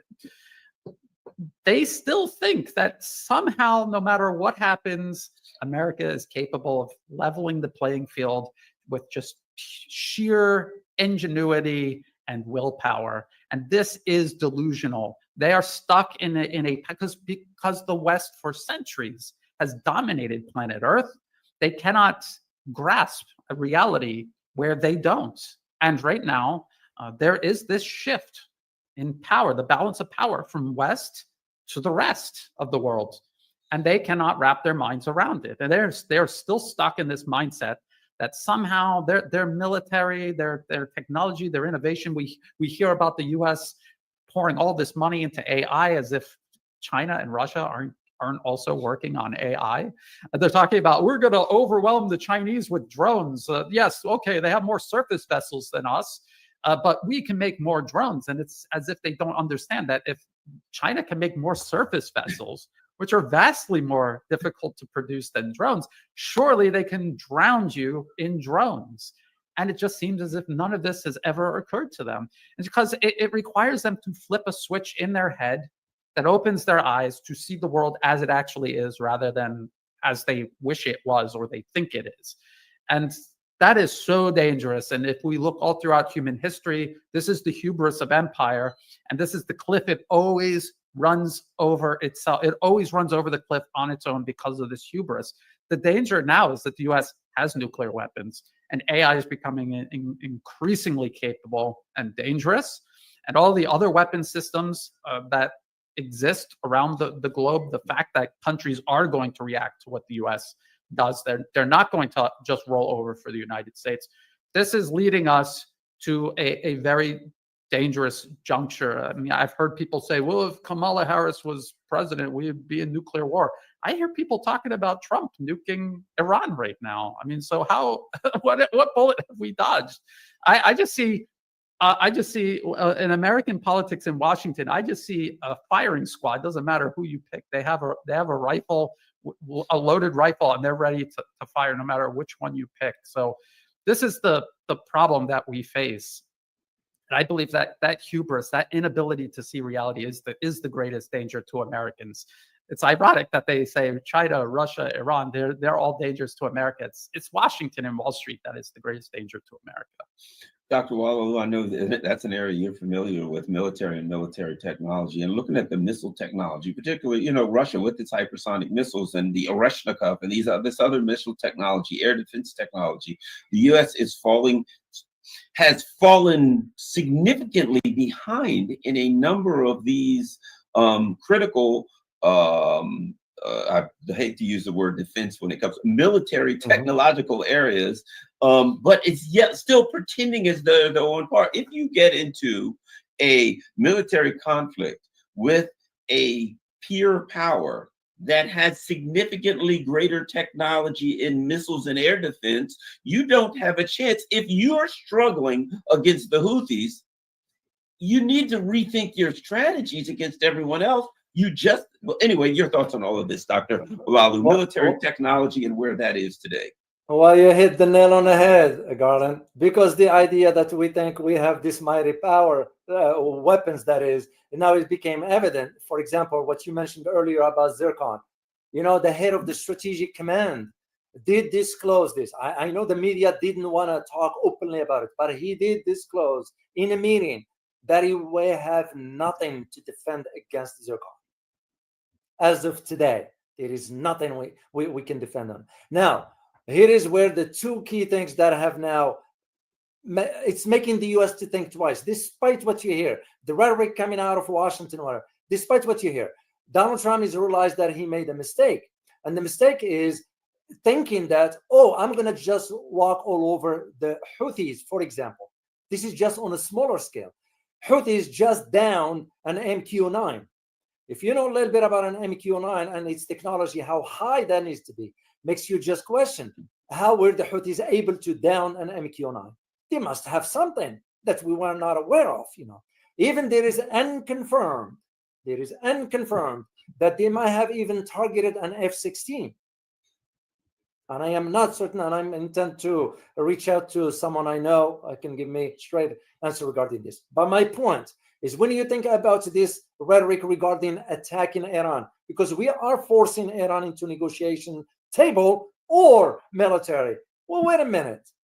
It's not how it works.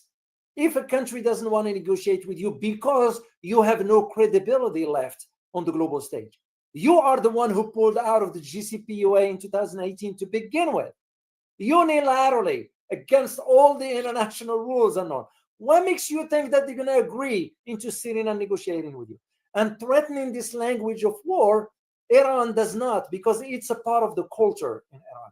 They are not going to play their cards. They are not going to show their cards. They are not going to disclose everything they have. It was still these statements that they announced yesterday regarding the targeting of Diego Garcia. It became clear and evident that they have something in their possession, in their arsenal, that will be able to target. And we are talking about the Khyber Khorramshahr 4 type. This is a ballistic that goes about 4,000 kilometers. In addition to some specific highly advanced drones that can go up to another 4,000 kilometers, which means they are within range to target even Diego Garcia, let alone any other U.S. military installations in the Middle East. So my warning to the Arab countries that host the U.S. bases, Qatar, United Arab Emirates, Bahrain, Jordan, Saudi Arabia, Egypt, and Turkey to a degree. Even Turkey is not an Arab country, it's a Turk. But it still makes you just wonder, is the administration realizing that bluffing doesn't cut it anymore? Because like Brian mentioned, the world has moved on into now a different setting, a different order, if I may use the term. Gone that era where the US used to be the sole superpower of the world. And the problem we have is we are not willing to accept this reality that the world has changed and we need to change with it. Brian Berletic, tell everyone where they can find you online. Again, just search on YouTube for The New Atlas, and then in the video description of every video are other places you can find and follow my work, including on Telegram, X, and Rumble. And Dr. Wallalu. Just type in geopolitical trends. You'll find that channel, and type in geopolitics and money or geopolitics in conflict.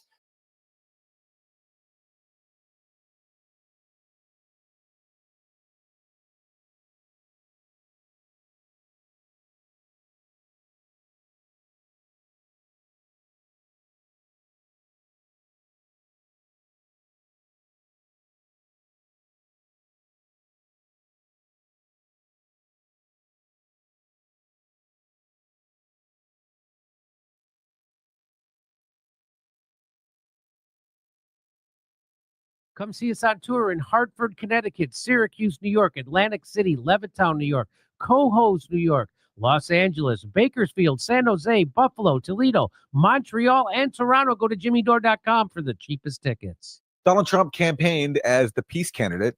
He was going to end the wars in the Middle East. But since taking office, he's kind of forgotten about that. He's resumed Joe Biden's support for Israeli mass murder in Gaza. And now the Doge cuts are meaningless because they passed the CR. So that means everything's still funded with another $6 billion on top. So if you're blowing up Teslas, you're getting mad about pro wrestling because they did nothing. They've done nothing. But they are going to tackle entitlements, I'm sure. Yes, they are. And they're also threatening still to bomb Iran. This is what Donald Trump told NBC News' Kirsten Welker. On Iran, the president said he's also considering secondary tariffs if Iran doesn't agree to a nuclear deal. Quote, if they don't make a deal, there will be bombing, and it will be bombing the likes of which they have never seen before. Yeah, of our bases in Tel Aviv. The news love that. Will that be what it is? Because we don't have those missiles they have. And I looked it up recently because I'm like, do we still not have hypersonic missiles? They just did a successful test flight. We're like the North Korea of coming up with hypersonic missiles. I don't know if you know that. So we had a lot of little pathetic flights, and we just had a good one happen just 3 weeks ago. That doesn't mean anything because we don't make the alloys because we sent all our stuff out of the country to make everything. And Russia, who we did our stupid sanctions on, their oligarchs, remember they're like, we're punishing their oligarch. Their oligarchs were forced to invest in their own stupid country. And it turns out it helped them out a lot. And part of the appeal for many people of Trump's campaign was that he was promising to end these wars. He was calling Democrats warmongers, and accurately he was saying he was going to put an end to it. Well, except for talking about peace in Ukraine, he's lighting the match elsewhere. And here is his latest post, basically threatening both Ansar Allah, the Houthis in Yemen, and also Iran. The Iran-backed Houthi terrorists have been decimated by the relentless strikes over the past 2 weeks. Many of their fighters and leaders are no longer with us. We hit them every day and night, harder and harder. Our attacks will continue until they no longer are a threat to freedom of navigation. The choice for the Houthis is clear. Stop shooting at U.S. ships. We will stop shooting at you. Otherwise, we have only just begun, and the real pain is yet to come for both the Houthis and their sponsors in Iran. And freedom of navigation, is that a legal term? I mean, it's look, there is the international principle of freedom of navigation, and it's true that Ansar Allah have been messing with it, but Ansar Allah, the Houthis, have done this because they're intervening against Israeli-tied ships because they say Israel is not respecting the ceasefire by not only killing people in Gaza, but imposing a full-on starvation siege.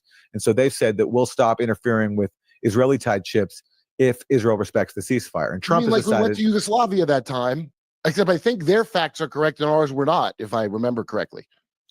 Well, that's a whole other story. But look, this message from Trump now threatening war, it's directly contradicted by what he was talking about on the campaign trail, including criticizing the bombing of Yemen. So this is Trump from May of last year, not too long ago. Listen to what he said about Biden bombing Yemen. I look at your policies, I see secure the borders, bring jobs back. I look at the Democrats and many Republicans, and it's foreign war and foreign expansion. That's right. What is that? I think it's just a failed mentality. It's crazy. You can solve problems over a telephone. Instead, they start dropping bombs. I see recently they're dropping bombs all over Yemen. You don't have to do that. You can talk in such a way where they respect you and they listen to you. You don't have to Why do is that. You don't only have to Jimmy bomb playing Yemen. this? Well, maybe a couple people are playing it, but everybody else is doing culture war nonsense about how the wokies are attacking more Teslas. And Tim Pool, who's in that, asking a great question to Trump, who then gives a great answer. Neither of them bring it up. Tim Pool just talks about nonsense strategically. Meanwhile, Trump, how about that phone call trick? Yep. Yeah, they've all forgotten Adelson said no. Witta Adelson said, you got to go in there. They've all forgotten that this was a major element of Trump's campaign. It's like it's completely out the window. They campaigned on this. They campaigned on being against censorship, and they campaigned on being against war. And they've completely forgotten both of those campaign platforms after taking office. I can't believe the level of how fast it was.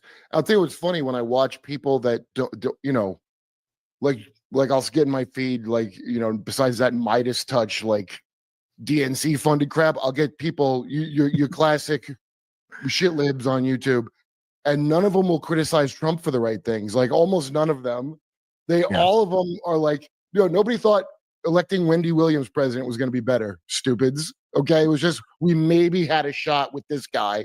And it turns out your democracy's fake.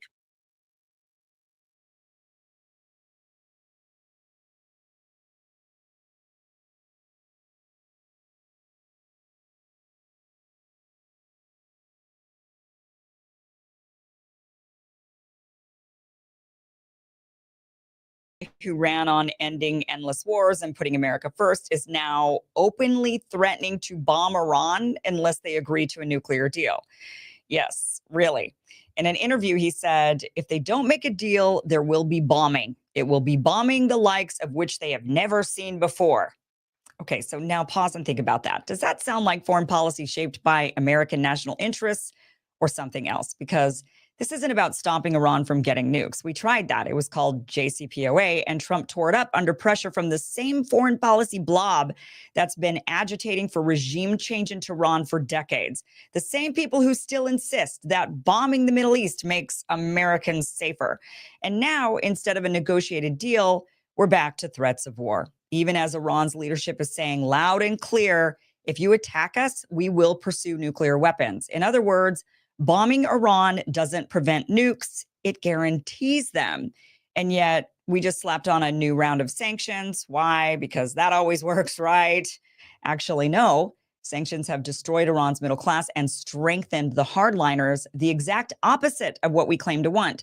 Meanwhile, an advisor to Iran's supreme leader said, if the U.S. bombs Iran, Iran will have no choice but to move towards nuclear weapons. So now we're in a situation where the U.S. is threatening war to stop nukes, and the threat of war is causing the nukes. Smart. But let's be honest, this has never been about America. This is about Israel. It's about Netanyahu and his war cabinet pressuring the U.S. to strike their enemies while they level Gaza and dream of wiping out Hezbollah next. And Trump, the supposed anti-globalist outsider, is repeating the same neocon playbook. So remind me again, what happened to America first? Because I don't know a single American who wants to go to war with Iran. I do know a lot of Americans who can't afford rent and groceries, but somehow there's always money for war. So who is our foreign policy actually serving? Who's running the show? And maybe more importantly, when do we Americans say we have had an absolute enough of this? Let's move on to the next story here. Trump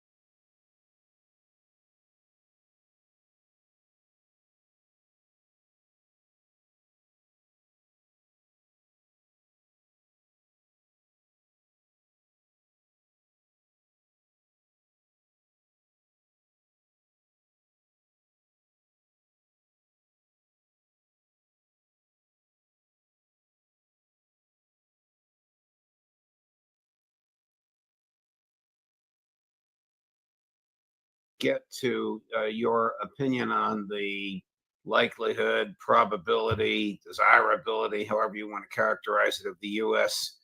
using military force in or against Iran. A few other questions. Are EU leaders or NATO without the U.S. actually preparing for a war with Russia? I think there's a great deal of talk, but I don't see much evidence for action. And you're talking essentially about London, Paris, and Berlin. And as you know, in Berlin, they had to vote to change a provision in the basic law so that they could exceed their budgetary limits. Frankly, it's very hard to believe. Military power takes time to develop and grow. It doesn't happen overnight. Usually, on average, it's about 10 years. And so whatever you invest today, you will begin to see an impact, provided the organization changes and adapts to the new technology, in about 5 years. But you won't have the full impact militarily on a battlefield for perhaps another 5. So I'm a little skeptical. Plus, you've got to look at the financial realities. Britain's about to go under financially. France isn't far behind. The Germans are in a lot of trouble. It's hard to take any of it seriously, frankly. But how do you explain the bellicosity of Prime Minister Starmer, who has nothing to back up his bellicose words with, President Macron, and even von der Leyen? How do you explain all of their condemnations and warning of fears of Russia? I think we're in a position right now where the globalist ruling class, primarily in Western, but not exclusively Western Europe, is clinging tenaciously to power. We just saw Marine Le Pen, I think, judged unfairly and then ridiculously placed in prison. I suspect that France is within weeks of a tremendous revolution. I don't see how they get through the summer without it. This kind of behavior is not evidence for strength. It's evidence for weakness and fear. They're going to go down fighting as far as they're concerned. The initial strategy was to try and drag us into the war that we didn't want to fight in Eastern Europe. That failed miserably. And so the next stage was either we stand up, join hands, and try to march into war together, or we'll simply be removed from power and it's over. And I think they're sensing that it's over. So I don't take these things very seriously at all. Starmer, good Lord, I'm surprised that the English population hasn't at least risen up and done away with him. That may yet happen. The situation in the West is very, very, very fragile. Does the EU have troops independent of each country's troops? I mean, this is terrifying, but does von der Leyen command troops? That's a great question. No, there have been attempts for the last 50 years to create what people referred to as an EU army. They even stood up an EU headquarters that was designed to be like the NATO deployable headquarters, and it failed. It just has gone nowhere because until this point in time, Judge, no one in authority in Europe has been willing to invest any money in any of the critical capabilities, not just weapons, but also command and control. And they've been unwilling to adapt to new technology in any way.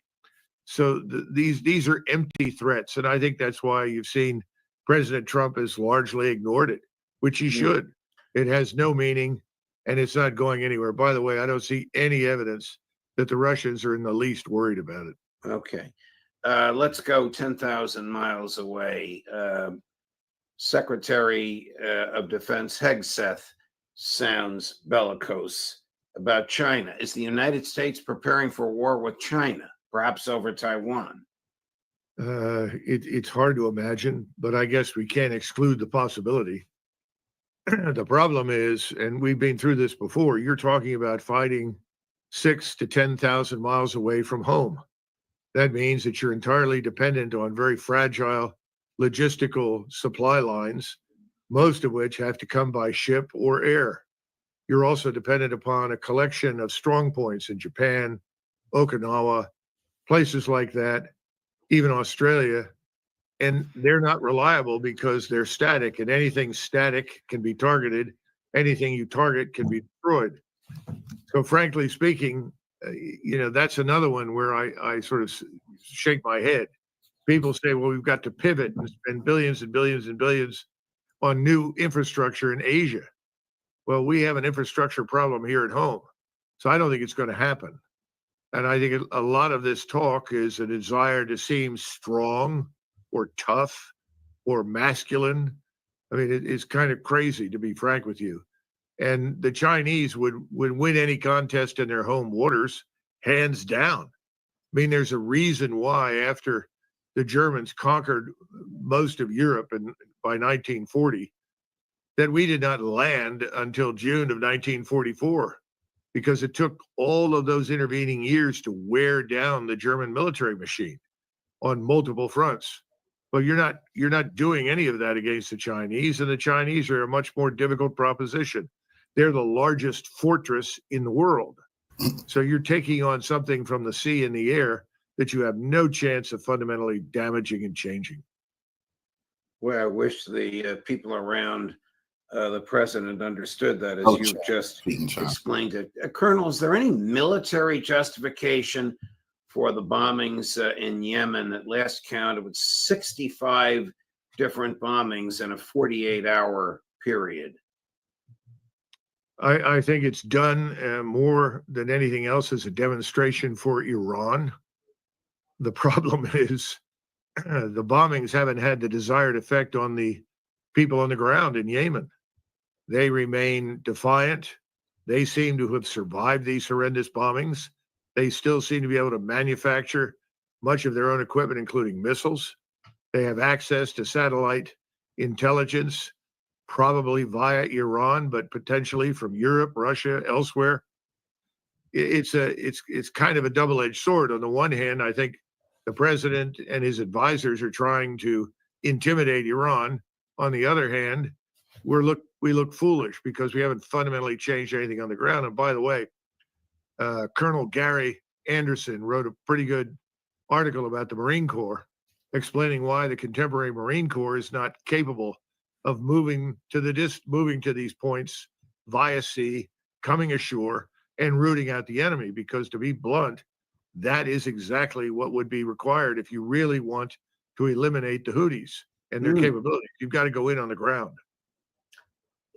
You mentioned the threats from the United States. Here's State Department spokesperson Tammy Bruce. Now, full disclosure, I know her. We worked together for 10 years at Fox, but she sounds just like those two characters that used to be State Department spokespersons for Tony Blinken. But of course, you give me your own opinion. Cut number 18, Chris. Iran's behavior across the globe threatens U.S. national interests, which is why President Trump reimposed the maximum pressure campaign designed to end Iran's nuclear threat, curtail its ballistic missile program, and stop it from supporting terrorist groups.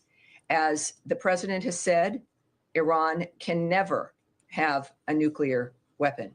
He has also been very clear that the United States can't allow that to occur. The president expressed his willingness to discuss a deal with Iran, as we know. If the Iranian regime does not want a deal, the president is clear he will pursue other options, which will be very bad for Iran. There's Iran's response, cut number 20. The enmity from the U.S. and Israel has always been there. They threaten to attack us, which we don't think is very likely. But if they do commit any mischief, they will surely receive a strong reciprocal blow.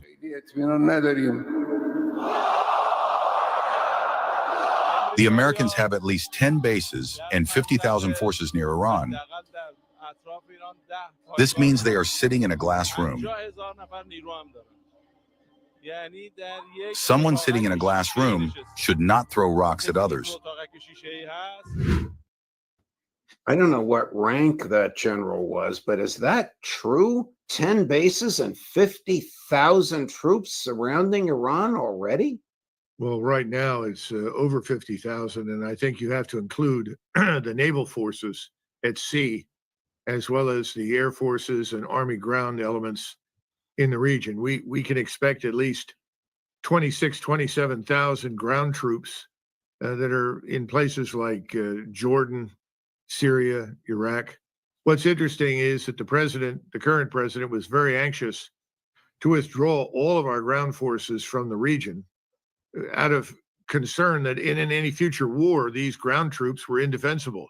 They were spread about in these small forward operating bases, most of which could not be protected from incoming, intermediate range, medium range, short range missiles. So it's kind of interesting to hear people now talk about that. I think the president is genuinely concerned about the safety and welfare of American soldiers on the ground and American airmen on the ground. No doubt in my mind. And that may be why even now there are talks going on behind the scenes between the government in Tehran and Washington. Now, I don't know the content of those talks, but as you and I have frequently mentioned, the president is not someone who wants to go to war. He really would like to negotiate another agreement, which is also interesting since he jumped at the opportunity to throw the old one out. We'll see if it can be done, and then again, the wild card remains Mr. Netanyahu. What will he do? What will he tolerate? What will he reject? Because he's really, really running the show from behind the scenes. 2 days ago, the IDF executed one after another 15 UN aid workers.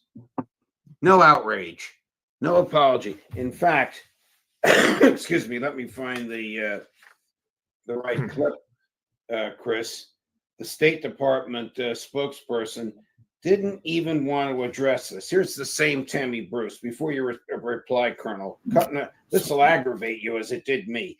Cut number 19, Chris. The UN's Humanitarian Affairs Office has said that 15 paramedics, civil defense, and a UN worker were killed, in their words, one by one by the IDF. They have dug bodies up, they said, in the shallow grave that have been gathered up, and also vehicles in the sand. Have you got any assessment of what might have happened? And given the potential use of American weapons, is there any assessment of whether or not this complied with international law? Well, I can tell you that for too long, Hamas has abused civilian infrastructure, cynically using it to shield themselves. Hamas's actions have caused humanitarians to be caught in the crossfire. The use of civilians or civilian objects to shield or impede military operations is itself a violation of international humanitarian law. And of course, we expect all parties on the ground to comply with international humanitarian law. But there's specifically a question on it's a question about accounting and accountability, given that it may have been the use of US weapons. So it's a question about the State Department rather than Hamas. Is there any action? Well, every single thing that is happening in Gaza is happening because of Hamas. Every single dynamic. I'll say again, I've said it, I think, in every briefing. All of this could stop in a moment if Hamas returned all the hostages and the hostage bodies they are still holding and put down its weapons. There is one entity that could stop it for everyone in a moment, and that is Hamas. One entity that could stop it in a moment, and that's Donald Trump. I know you have praised his impulses toward peace. They are certainly not apparent there. What's apparent there is no matter who you vote for, you get John McCain. And that's what we have in Gaza. Well, I think it's even more than that now. Tammy Bruce has done an excellent job of articulating the Israeli position. We used to try to be more even-handed if you go back a few years ago. There's no effort at that at all, no attempt whatsoever. We have wholeheartedly adopted the Netanyahu narrative for everything. That's why I said earlier, he's ultimately in charge. He's determining everything, and his agents inside the government and the White House are determining everything that happens. So quite frankly, you're no longer listening to a truly independent American government. this is very much an Israel first administration. Might as well come to terms with that, understand what it means, which is unconditional support for whatever the Israelis want to do, regardless of whether or not that actually supports or harms our interests. Doesn't make any difference. That's the position. That's where we are. Tammy did a great job of taking the right positions from that standpoint and saying exactly the same things that you would have heard from any cabinet member. Doesn't make any difference. Everyone in this administration is singing the same tune. I guess I know the answer to this question. Can Trump say no to Netanyahu? Maybe that's the wrong question, because Netanyahu, you say, is calling the tunes. If Netanyahu wants the American Air Force to bomb Tehran, will they do it? Yes. And what will the Russians and Chinese do? Just sit back and watch? No. There are a couple of things that hurt us. First of all, is what I would call national amnesia. We don't remember the past in the United States, Judge. In fact, one of the reasons we don't remember the past is because at the time things happened, whether it was the intervention in Iraq, intervention in Afghanistan, intervention in Libya, intervention subsequently in Syria, most Americans paid no attention. The politicians in Washington learned the long-term lesson that you cannot sustain large casualties because those attract attention. So if you can bomb with impunity, long-range strike with impunity, and minimize the casualties that your side takes, the average American will pay little or no attention to what happens. But again, even the average American may never have paid any attention to begin with. That's the sad part. So the real question is, can we continue this process in the Middle East against Tehran? If Tehran continues to resist any negotiated settlement, it's very difficult to imagine how they could sign up for what President Trump asked, because his ultimatum was actually more strident and left far less room for negotiation than the ultimatum presented by the Emperor of Austria to Serbia in 1914. So I don't see how we avoid being dragged in. The other thing is, look at the interaction between President Trump and Mr. Netanyahu whenever they're together. It's very clear that Mr. Netanyahu is in charge. He's very delighted. He's happy. And there are key people in all of the positions, deputies or primaries, all of whom are signed on for what Mr. Netanyahu wants. So I don't know how else to explain it. The question is, will it last? Is America first, in the true sense of the word, compatible with Israel first? Well, we don't know. I don't think so. But until there's a reason for Americans to pay attention, and that means losses on the battlefield, at sea, in the air, I don't think much is going to change. You and I have complained about the suppression of free speech in the United States of America. It's particularly poignant here in New York City because it goes on rather aggressively, not far from where I am at Columbia University. Here's Prime Minister Netanyahu at his bellicose worst, complaining about free speech. I would like you to pay careful attention to the last sentence he uses. It's not a long clip. It's only about 45 seconds. Chris, cut number 11. These ignorant demonstrators. Who are they demonstrating for? For these murderers, these rapists, these mass killers. This is a reflection of a deep rot that has pervaded the intellectual hub of free societies. And this vilification of Israel, the Jewish people, and Western values has been propagated by a systemic alliance between the ultra-progressive left and radical Islam. It must be resolutely fought by civilized societies to safeguard their future. This is why we must all commend President Trump's decisive actions against anti-Semitism, and we must pressure other governments to do the same. and we must pressure other governments to do the same. That's the man that's telling Donald Trump what to do? Yeah, I think that's true. We have to understand that the war for Israeli hegemony in the Middle East, or frankly, Jewish supremacy, which is the way the Arabs look at it, I think, is part of this larger global effort that he's describing. This is a power grab, and it's a very dangerous thing to do. Many people that are familiar with history know that if you create a category of people who are treated as privileged, immune, and beyond the law, effectively, you create targets. And eventually it all breaks down in hatred and violence. The first thing that Lenin did, or almost the first thing when he took over the Bolshevik Revolution, was outlaw essentially the same thing. He attacked anti-Semitism and tried to eliminate any opposition to anyone or anything that was Jewish, because most of his inner circle and frankly, at least a third or more of the key members of the Bolshevik Revolution that took over after the Tsar was removed, they were Jewish. And so he wanted to protect them. I don't think that worked out very well in Russia. It didn't work out well in Europe at all. And I don't think it's going to work out very well here. I think it's a mistake.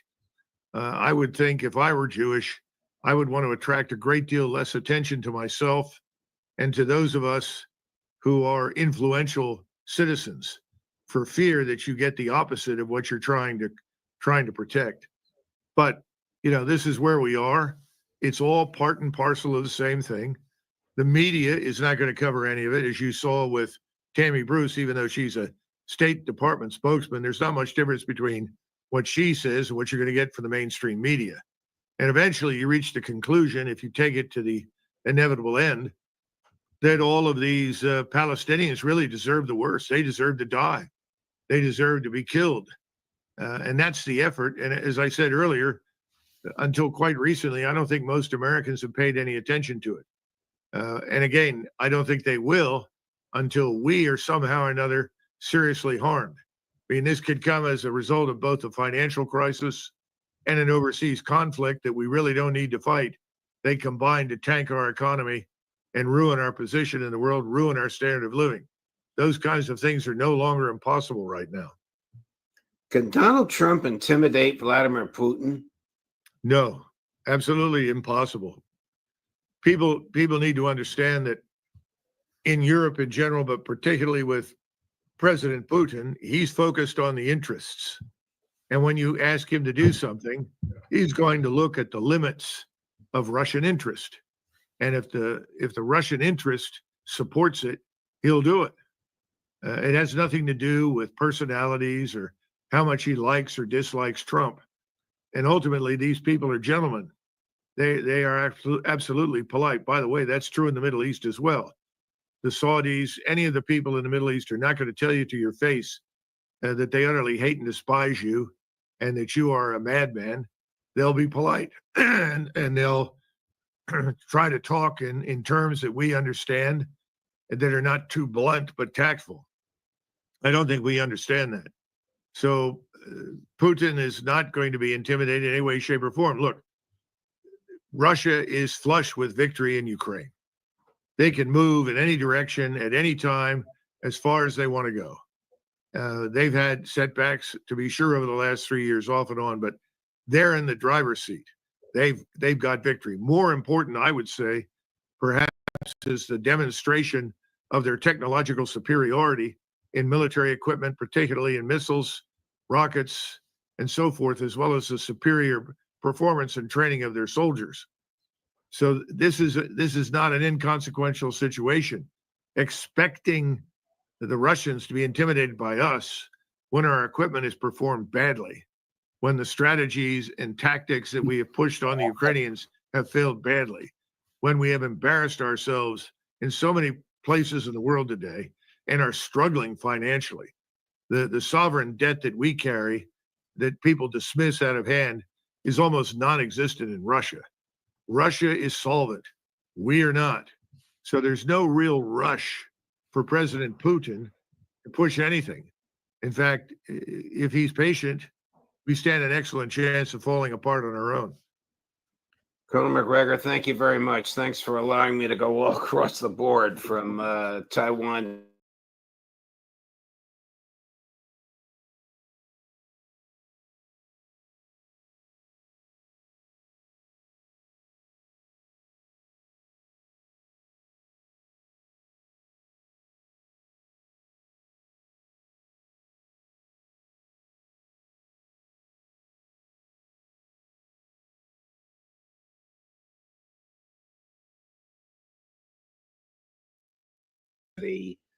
Of people like Keir Starmer and Emmanuel Macron and Ursula von der Leyen. Is Europe preparing for war with Russia, or do they think they're preparing for war with Russia? No, and anybody who knows that they're not, because they can't. I mean, words does not translate into reality, and no matter how bellicose the rhetoric is out of Brussels and Paris and London, the reality is that the European armies cannot muster sufficient forces and sustain them logistically to have any meaningful impact. But what they are doing, and I think this will play into what we'll be talking about later, is tying up Donald Trump's hands. Because by bringing up this language and seeking to detach themselves from the United States, they're calling his bluff. You know, Donald Trump has been, saying, "Oh, well, NATO's not essential to us. We could withdraw from NATO. We could do this." But Europeans are calling his bluff, saying, "Okay, let's start talking about a world without America in NATO." And while the long-term objective of the Trump administration may be to disentangle ourselves from NATO, in the short term, if we divorce ourselves from NATO, we can't control, the direction or the tenor of what Europe does in the future. So they've called Trump's bluff. This was one of the reasons why he is, downshifted on moving forward with a peace plan with Russia, because Europe is complicated. Trump didn't have a plan B to deal with this. So no, but Europe's not going to go to war. They don't think they could. What they're doing is muddying the waters for Donald Trump's prospects of peace with Russia. Very interesting analysis, Scott. When I was invited to ask a few questions to Sergei Lavrov, the Russian foreign minister, one of the questions that I did ask him was, what do you think will become of NATO if the U.S. leaves? And he looks at me and says, "I don't think the U.S. will leave. I know the president is threatening, but I don't think he's going to do it." Do you share that view? Long term, I think the United States would like to disentangle, but the Trump administration is of the opinion that before the U.S. even can consider that, Europe has to learn how to stand on their own 2 feet. But we want to teach them how to stand. We want to be the ones. We want a NATO that, while we don't pay the price we're paying, still does our bidding, which may be, of course, a bridge too far and impossible to achieve. But I think in the short term, Sergei Lavrov's right. Look, if Trump wanted out of NATO, they've given us more than enough justification to pull the plug. But Europe has successfully called Trump's bluff. So before he's even chancellor, Friedrich Merz got the Reichstag to change the German constitution, which allows either a greater percentage of GNP to be spent on defense or a higher debt ceiling, whatever the mechanism was, to allow for a substantial increase in defense spending. Do you have an understanding of why? His political survival is contingent upon his ability to position Europe as a leader in Europe. Position Germany as a leader in Europe, and he, has a good sense of the feel of the political winds, and he knows that European security independence is essential in terms of being projected by the current leadership if they want to stay leaders. Understand that there's a tremendous amount of opposition to this. Within Germany itself, the Alternative for Deutschland, AfD, is fundamentally opposed to this, and they came in with the second largest, voter turnout. So, he can't take the middle ground, because in doing so, he plays to AfD's strength. So he's taking an opposing point and hope that being backed by Paris, who, again, here we have Macron imprisoning Le Pen. We have Starmer, who has no support. We have Europe. All of this talk about, a European force going into Ukraine is contingent upon Romania staying in play. And we have a situation where the Romanian presidential election in May may go to a party that wants to unplug Romania. So, Germany has to lean forward aggressively as part of an overall European Union strategy, but it's suicidal. In the end, this will bring about the economic ruin of Germany. But since when did politicians care about long-term consequences? They only care about short-term political gains. Right. They care about staying in power. Going to the other side of the earth, Secretary of Defense Hegseth was in Japan. Now, maybe he's trying to get people's minds off the signal imbroglio, but he seemed to be saber rattling, saying the United States is prepared to fight China over Taiwan. Does he know what he's talking about? I would hope that he's familiarized himself with the war plans, and he himself indicated that he was cognizant of previous war games where the United States lost every time, and nothing has changed to that fundamentally in terms of force structure and capabilities that would suggest the United States will do anything other than lose if we push for a conflict with China today. This is part of this ridiculous peace through strength mantra that the Trump administration has, embraced. But for that to work, there has to be genuine strength. And the United States doesn't have, genuine strength of the conventional kind. And if he's talking about the potential of nuclear conflict with China, then we've entered a whole completely different paradigm that's irresponsible in the extreme. Over the weekend, the IDF executed one after another. I could say that 15 times. 15 UN health workers in Gaza. And there doesn't seem to be any reaction on the part of the United States, no condemnation. In fact, when Tammy Bruce, with whom I used to work at Fox and who now is a State Department spokesperson, was asked about this, all she did was blame Hamas. Chris, cut number 19. The UN's Humanitarian Affairs Office has said that 15 paramedics, civil defense, and a UN worker were killed, in their words, one by one by the IDF. They have dug bodies up, they said, in the shallow grave that have been gathered up, and also vehicles in the sand. Have you got any assessment of what might have happened? And given the potential use of American weapons, is there any assessment of whether or not this complied with international law? Well, I can tell you that for too long, Hamas has abused civilian infrastructure, cynically using it to shield themselves. Hamas's actions have caused humanitarians to be caught in the crossfire. The use of civilians or civilian objects to shield or impede military operations is itself a violation of international humanitarian law. And of course, we expect all parties on the ground to comply with international humanitarian law. But there's specifically a question on any, it's a question about accounting and accountability, given it may have been the use of US weapons. So it's a question about the State Department rather than Hamas.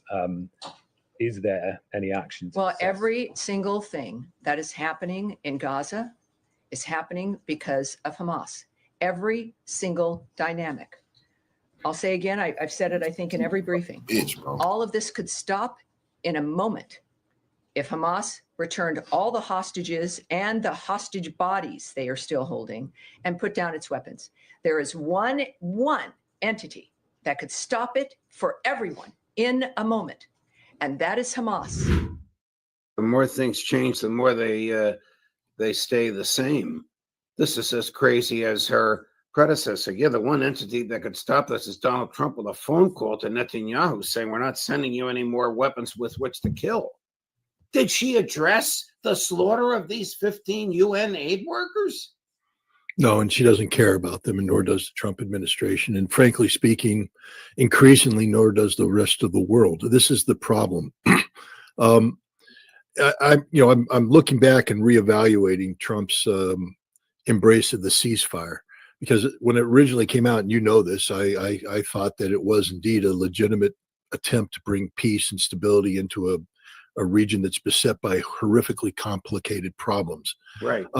But it appears increasingly that this was just a psychological warfare game, lulling people who were exhausted by 15 months of incessant violence, lulling them into the belief that there could be peace, and then resuming the conflict and blaming Hamas for everything. And I think we've seen a global community that's increasingly becoming exhausted by the Palestinian issue. So much so that they're remaining silent about the murder of 16 aid workers. The murder of 16 aid workers. Where is the condemnation that should be happening? Where are the demonstrations in the streets? Here in the United States, the Trump administration is making it illegal even to think that this could be a crime. I think that the Trump administration is even worse than the Biden administration, because as bad as the Biden administration was on this issue, it at least responded to international condemnation, at least showed that it was listening and that it cared. I don't think Trump cares at all. I think this is an administration that is absolutely it's unforgivable in the approach they've taken that disrespects the value of life amongst the people in Palestine, and uncritical of an Israeli regime that is the most craven violator of international law there is. I mean, for this spokeslady to be talking about international humanitarian law in the context of Israel is disgusting. Here is the human being that is behind all of this, in my view, and I suspect in yours, from the suppression of free speech in the United States to the slaughter of humanitarian United Nations aid workers. Chris, number 11. These ignorant demonstrators. Who are they demonstrating for? For these murderers, these rapists, these mass killers. This is a reflection of a deep rot that has pervaded the intellectual hub of free societies. And this vilification of Israel, the Jewish people, and Western values has been propagated by a systemic alliance between the ultra-progressive left and radical Islam. It must be resolutely fought by civilized societies to safeguard their future. This is why we must all commend President Trump's decisive actions against anti-Semitism, and we must pressure other governments to do the same. You catch those last words, and we must pressure other governments to do the same. He knows he's the king of the hill. Well, I'll take a different spin on this. He knows he's a powerful tool, but the king of the hill is Donald Trump. As you rightfully pointed out earlier, one phone call brings this to an end. And while Netanyahu is up there, acting tough, remember, domestically, he's in a horrible position, under tremendous pressure. The Shin Bet, his internal security forces, have turned against him. He's under investigation for corruption and for violating state secrets and for misleading the Israeli population. He's highly unpopular. He's a tool that's being used by the United States to achieve, objectives. And we see that the control mechanisms being put in place today in the United States that violate free speech. They're using Israel and anti-Semitism as the vector to introduce them. But as you know, Judge, once a right is conceded, you never get it back. Right. Once you open up a chink in that armor and let the enemy in, you lose the whole game. And so this is a very dangerous time in the United States, where we're allowing Israel, the cause of Israel, to be used by American domestic power, political powers, to take control over the totality of the American people, to deny us the one thing that gives us all of us the ability to fight back, which is free speech. And so I view Netanyahu more as a compliant tool than the one calling the shots. He's the puppet, not the puppet master. But if he is the tool, what is Trump's goal? Is it just to please his Zionist benefactors in the United States? Because Trump doesn't have serious concerns about the Gazan people. We know that. He couldn't care less about them. No, I think he's using. I think he's using this issue as a means of putting in place a framework of authoritarianism. I mean, I hate to say it. I'd like to believe otherwise, but when I take a look at the laws being talked, the rhetoric being used, you know, again, as you know full well, Zionism is the cause, but the framing of the argument that allows the Trump administration to target free speech. Once they have that framework in place, they can remove the term Zionism and insert anything. And I think that's the goal. This is about absolute control of America in a way that differs greatly from the vision of our founding fathers. Here's what the Iranian leadership, both the Ayatollah and a leading general, had to say in response to the rantings and ravings we just showed from Tammy Bruce at the State Department. Chris, cut number 20. The enmity from the US and Israel has always been there. They threaten to attack us, which we don't think is very likely. But if they do commit any mischief, they will surely receive a strong reciprocal blow.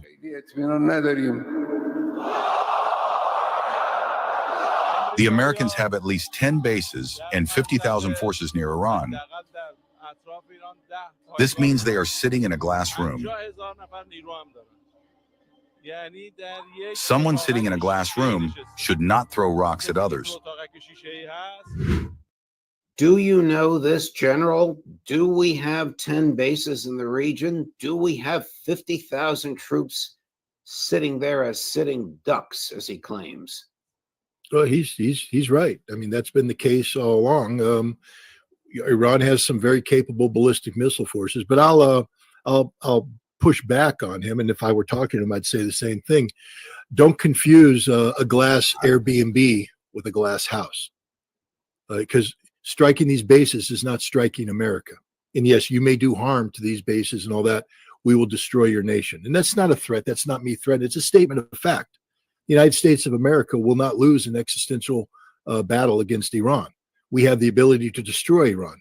Iran can hurt us, but not survive what comes next.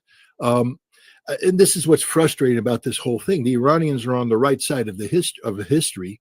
They have every justification for the stances they're taking, but the stance they're taking is positioning them, setting them up for a potentially fatal blow to be delivered by the United States. And again, I'll point out that, I firmly believe that if we do go to war against Iran, we will terminate the Iran. Scott don't understand it. This is why China and Russia gonna put America out of their misery, because America's a bully.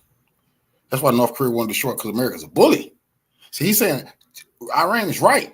They're right about everything they're saying, but the U.S. will destroy them, which is just the imperialist bastard in him. And everybody all the other analysts are against him on this. He's compromised on this. I don't know why he's doing this. But if they go to war with Iran, America's going to fail. It's no longer be an empire, because they will lose all those bases in the Middle East. They will lose all those bases in the Middle East. So they're talking about they would have destroyed Iran, but they would have destroyed themselves, because they would be nothing anymore. The Iranian regime. But the consequences of that action, just like terminating Saddam Hussein, were catastrophic, led to the Arab Spring, led to a destabilization of the region. And if we take out the Iranian regime, what we'll find out in hindsight is the Iranian regime was. He keeps saying Iranian regime. It's the Iranian government. It's not a fucking regime. That's why he gives himself away when he keep calling the government of Iran a regime. It's not a regime. That's an elected government. They have an elected president. Yes, they have a supreme leader. It's not a regime. That's imperialist talk right there. See, Scott give himself up when he keep calling Iran a regime when it's not. That's what the government. That's what the U.S. like to call governments that they want to take out. Was one of the most effective stabilizing forces in the region, that they help keep peace. And by removing them, we'll just create anarchy and chaos, which will, by the way, result in the demise of Israel. And from your own extraordinary expertise in this field, the American intelligence community knows surely the Mossad must know that the Iranians do not have a nuclear weapon, but Netanyahu and Trump will still rattle that saber. The U.S. can't destroy Iran without using a nuclear weapon they goddamn self, which is illegal. They can't use it. Iran already said today that if the U.S. attack them, they will produce a nuclear weapon. They just said that today. So Trump can do whatever he wants, and Scott can say whatever the fuck he wants. If they're attacked, not only they're going to destroy all your bases in the Middle East and fuck up all your global trade by shutting the Strait of Hormuz and humiliate you, but then they will be a nuclear power, all because this arrogant, cocky attitude, thinking they can bully somebody into doing what they say, which is Scott is humiliating himself by going down this route over and over and over. The problem is, Judge, they don't have a weapon, but they're 1 week away from having a weapon, and that's unacceptable. The Nuclear Non-Proliferation Treaty does not give you. Oh, that's unacceptable to who? Because they was in the deal. They was in a deal with Obama and the European Union, Russia, and China. Everybody signed it. America signed it. It was a deal, and Trump ripped up the deal. They signed the deal. So now, under Scott logic is, so what? Because Iran don't got nuclear weapons. We do. They got to sign a new deal. Yeah, hey, because they're a weaker nation. Is he crazy? This is his logic. Are you nuts? And that attitude is why the U.S. is finna empire is finna end, because this is the one. Iran told them, hell no, fuck you. And when you quit talking about what you're gonna do and do it, and we will become a nuclear armed nation. And then you got people like North Korea, they just waiting because they don't like this. Nobody like this tone right here about destroying Iran because they don't get to have a nuclear weapon. What? What about that? You are a threat to them. It's obvious you're a threat to them. It's obvious Israel is a threat to them. They talk about, well, what about the Israeli people? Iran can't have a nuclear weapon because Iran will be a threat. You're a threat to them and everybody else. That's a fact, man. The ability to build up the capability just short of the weapon, and then imply that you have the weapon. When you sign the NPT as a non-nuclear weapon state, you commit to not pursuing nuclear weapons. And today we have a situation where Iran has installed some of the most advanced centrifuges in the world, and they have stockpiled 60% enriched uranium hexafluoride, which has no other use other than broke the agreement, Scott. You represent the U.S. You broke the agreement. This is what he don't understand. Once Trump tore up the agreement, what the fuck you think they're gonna? So you think that they signed an agreement, Trump ripped it up. So what they supposed to do? Just keep doing what we say do, even though we can't make an honest agreement, but sign this new deal with us. Come on, Scott. You see, this is the why. This see, you don't understand. People tired of that arrogant thinking. You don't understand that. And all empires fall. So he just don't understand you living in the fall of this empire. You're not getting away with destroying nobody without getting a taste of the goddamn medicine. And that's just that. And they'd be sitting there as a loaded gun against the head of the West. Now, I know Iran is doing this because they say that this is deterrence. But the fact of the matter is they're deterring nothing. They're waving a red flag in the face of a mad bull who's going to charge. Iran, and it's not me saying this, Judge, their own leadership, Larijani came out and said, if you attack us, we will go nuclear. And we've had former foreign ministers, the current generals in the IRGC further quantify, saying that Iran has all the components of a nuclear bomb and they can assemble them within a week. So that's the reality of the situation. And it's a dangerous situation that, Iran isn't helping at all by taking this hardline stance. They have every right to take it. They're justified. No one's sitting here saying that Iran is wrong. But sometimes you can be. They got every right to save themselves. But hey, they're not white, so they can. See, this is what he don't understand. This comes from his white side of thinking, that they're brown people, and at the end of the day, they got to listen to white America. The hell with that. They say, fuck you, bro. And yes, they say they're going to have a nuclear weapon within a week if you attack them. So just attack them. And you're going to be the reason that Iran is nuclear. And Iran don't give a fuck if Saudi Arabia, Iran don't care if everybody else get one. You attack them. You won't get to blame nobody. He's saying, well, Iran got to take responsibility for this. Because all they had to do was do it. Sign a deal with America. They did that, and you ripped it up. Come on, man. This is getting ridiculous that Scott keep coming on. He compromised, man. I know you were raided by the FBI. Why do you keep doing this? Trying to justify Iran capitulating or being annihilated. But that ain't going to happen. Can be right and still die. And I'm afraid that's what Iran is doing, is setting itself up to where there will be a major military strike that Iran won't survive. If Yes, they will, and the US Israel and the United States attack Iran, I'm saying yes, they will, and the U.S. going to pay for it. This fool saying it's going to be the end of Iran, death, destruction. It was a country named Iran. Let's just remember that. I'm going to tell you what I see here. I see somebody trying to psychologically manipulate the Iranian leadership because he is an analyst. You see, and he know they be paying attention to him. He's world-renowned analyst. Definitely got to twist this man on. I see somebody who trying to manipulate the Iranian government and Iranian people into believing, man, Scott got some inside knowledge, man. Maybe they fuck Scott. They got to do what they got to do to survive. They should not give a fuck about what nothing. Or, if you're going to die, you're going to die. Handle your business. Hell no, they should not submit to these goddamn imperialists. will China and Russia just sit back and watch? Absolutely.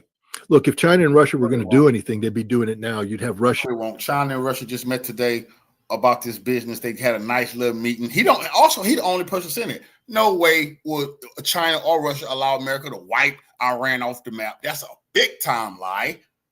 Knowing they would be next, why would they ever do that? Russia knocking the door down at the United Nations, passing, getting resolutions out there, creating hurdles for the United States to cross. All Russia has done come out a statement that said if the United States attacks, it will lead to regional instability. Well, that's a statement of the obvious.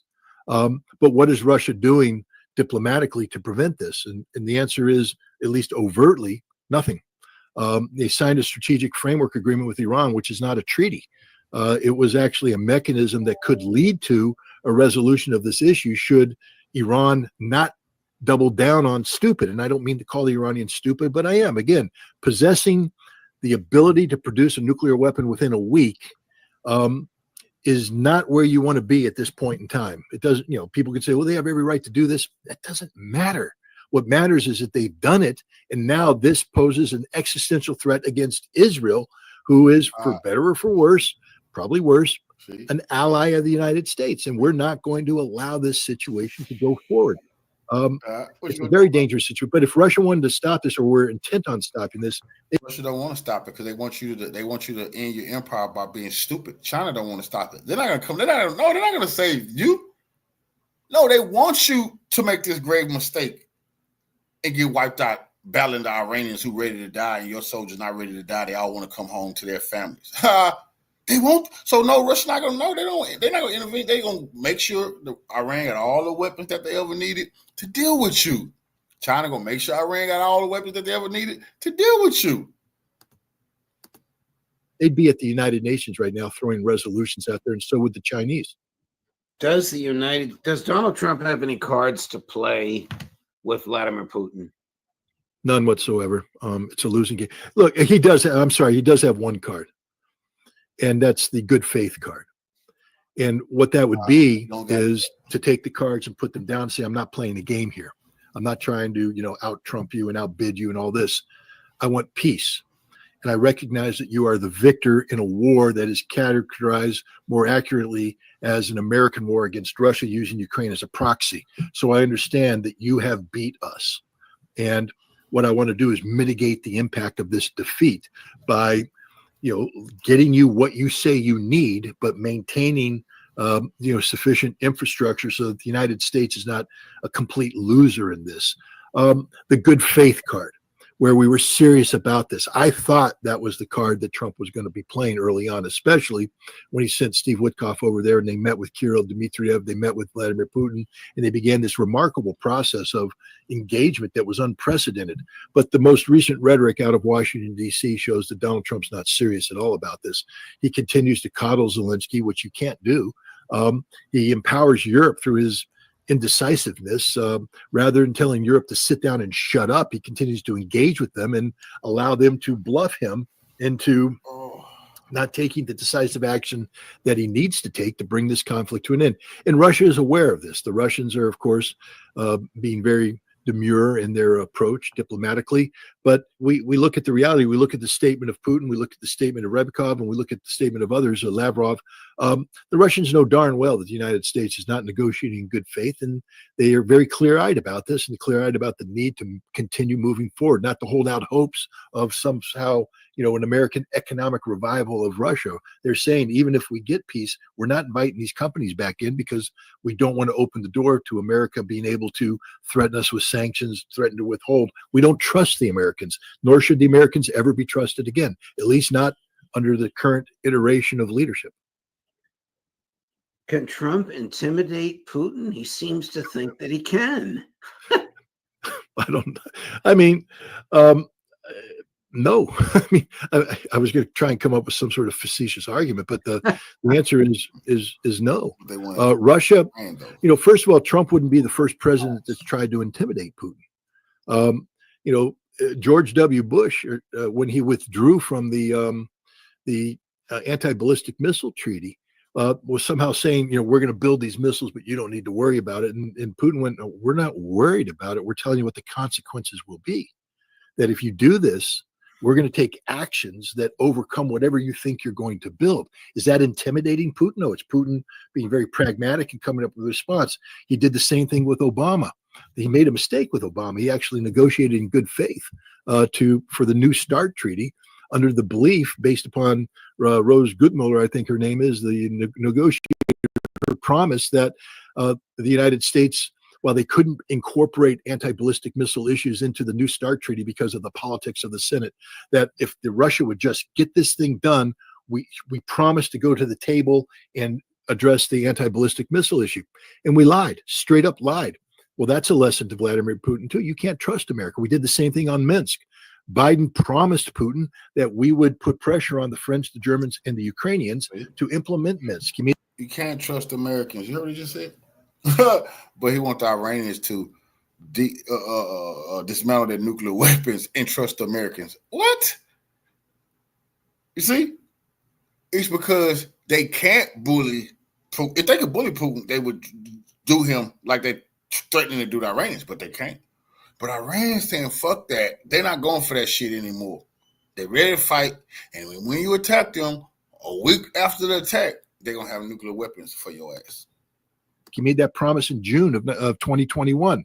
And while Blinken was supposed to be out doing that, Blinken instead was in Kiev secretly transferring Stinger missiles and Javelin missiles for the war that we were planning. We had no intention of implementing Minsk. We were always planning on this proxy conflict. The Russians know this. So Putin isn't intimidated. Putin has made responses. Everything we've done, especially when we violate our word or violate the code, Russia has a response to. You can't be intimidated when you are pragmatic, when you are informed, and when you have the capacity to respond effectively to anything the other side does. It should be Trump who's intimidated by Putin. That would be the smart thing, not to be intimidated and surrender, but to be intimidated and say, I need to get out of this card game, because we come back to the card analogy. You're sitting at the table and you're looking at your chips going, man, if this thing goes on, I'm going to lose everything. And I've got a wife and kids at home and a mortgage need to be paid. Why don't I just fold my hand, take the chips and leave what I got so at least I don't lose everything? And that's what he needs to do right now. Trump is in a position of we're going to lose everything. And what we need to do is stop this card game, stop this war, because Russia's going to win everything. They've got every card. It's going their way. And Trump needs to do that, but he's not. He should be smarter than this, but he's surrounded, I think, by people who give him horrible, horrible advice. Well, he's surrounded by Zionists and neocons. Now, I don't know if they're still neocons. I think in their hearts they are. If you read that Signal chat, you can tell that they are. Was there a single voice raised about why are we killing these people? No, it was all about process. Yeah, there was no. Scott, look, I participated in Operation Desert Storm, which included the strategic air campaign against Iraq, and we blew the crap out of that country. Excuse my language. But I will tell you that every target we struck, there was definitely, because I was a participant, there was a moral argument that you had to be able to articulate the importance of this target, and you had to understand what the consequences of striking this target were, and then you need to articulate why this was proportional and why the military necessity outweighed the potential for innocent civilian life. And many times when you couldn't make that argument, we didn't strike the target because we were in the business of defeating the Iraqi government, but we weren't in the business of deliberately slaughtering the Iraqi people. This attack in Yemen, it showed a total callous indifference to the value of Yemeni life, 100% callous indifference. And Eli, it's such thing called the highway of death in the Gulf War that he's talking about when the Iraqi troops were fleeing from Kuwait and they had to go down a highway. And the U.S., which is a war crime, just went up and down that highway, killing, murdering people who are retreating. That's a war crime. You're not supposed to do that. The U.S. did. You see, we just lied, just killing people, just murdering them. Come on, man. They didn't give a damn about no. But this man here, he don't want to see himself as an imperialist mass murderer, just somebody who was carrying out orders, right? Yeah, order to murder. It's a shame. It's a shameful moment because normally you'd expect in chats like this for the real side of a person to come out. And if this is the real side of our leaders, America has much to be shamed about. No shit. Has the United States recognized the Syrian regime, and is it actually recognizing, if so, HTS, which is listed in the State Department as a terrorist organization? I don't think we're there yet. I think Tulsi Gabbard is out there, ringing the bell against Islamic fundamentalism, Islamic extremism. I don't necessarily buy into everything that's attached to that, but I think when you have the Director of National Intelligence, coming down hard on Islam and Islamic extremism, that you don't turn around and recognize the most extreme form of Islam as is manifested in Syria today. But we're between a rock and a hard place. We created this demon, and we created this demon for the purpose of overthrowing Bashar al-Assad. But let this be a lesson to everybody who's talking about going into Iran and bringing down the regime. The day after, if you don't have a plan for the day after, the week after, the month after, a year after, and know where you want to go and know what the potential pitfalls will be, and you're ready to overcome them, all that happens is chaos and anarchy, and you make the situation even worse than it was. There's no way today anybody can articulate that the situation in Syria, as it currently exists, brings more stability to the region than when Bashar al-Assad was the president of Syria. Here's this goofy State Department spokesperson.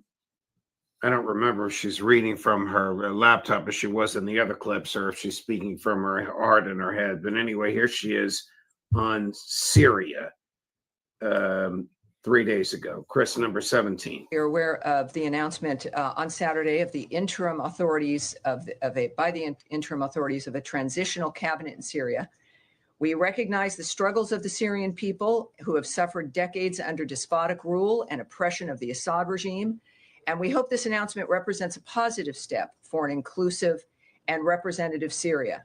However, Syria's interim authorities should fully renounce and suppress terrorism, exclude foreign terrorist fighters from any official roles, prevent Iran and its proxies from exploiting Syrian territory, take meaningful steps to verifiably destroy Assad's chemical weapons, assist in the recovery of U.S. and other citizens who have been disappeared in Syria, and ensure the security and freedoms of Syria's religious and ethnic minorities. The United States will continue to assess the interim authorities' behavior and determine our next step based on those actions. And you mentioned about sanctions. Any adjustment to U.S. policy towards Syria's interim authorities will be contingent on all of those steps being taken that I mentioned to you. The chances of the Syrian government taking those steps meaningfully. This is the equivalent of her getting up there and going, we will normalize relations with Russia if Vladimir Putin denounces the Russian language, denounces the Russian Orthodox Church, denounces Russia's victory during the Second World War, and agrees that May 9th, instead of being Victory Day, will be America's Supremacy Day over Russia. Now, if you're willing to do all of that, we'll be able to work with you going forward. That's about as realistic as what she said here. It's ignorance personified. What it means is that the United States, that we have no control over the situation, because all of the things that she stipulated there are a reflection of the fact that what's happening in Syria today is 100% chaos and anarchy, and that we have no say over what's happening. So she's trying to superimpose conditions which, if met, would imply that America is in control. But none of those are going to be met, because I just want to remind your audience, this is Al-Qaeda. Okay? These are the people, the ideology, the organization that attacked us on 9/11. And she's actually talking about a potential where we can reform Al-Qaeda. The only reformation of Al-Qaeda comes with a 7.62 bullet through the head. There's no reforming Al-Qaeda. They're evil. This is why we go after them. They murdered thousands of Americans, and it's a horrific ideology that should be eradicated. They are a rabid dog that needs to be shot. That's not what she's saying, though. She's implying that somehow we can do business with Al-Qaeda. Well, I'm from New York. No, you can't, and nor shall you ever. Not as long as I have a breath. I will never agree to making peace with Al-Qaeda. Al-Qaeda will only be resolved when every one of them is dead or renounced their religion, their extreme religious beliefs, and they have been shown to be reformed. Other than that, the only way to deal with them is to close with and destroy through firepower maneuver. Scott Ritter, thank you, my dear friend. Thanks for letting me go across the board.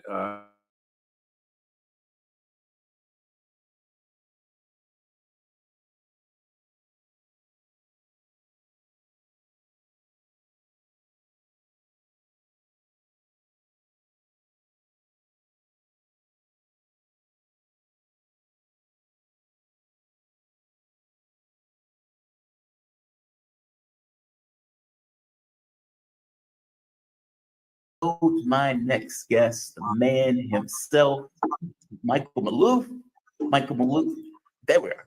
Michael Maloof, if I can pull this up, is a former senior security policy analyst at the Office of the Secretary of Defense, author, regular contributing editor on RT and other media outlets. He has nearly 30 years of federal service experience in the U.S. Department of Defense. Michael, welcome to the show, my man. How you doing this morning? You doing okay? So far, so good, Jamal. Thank you for having me.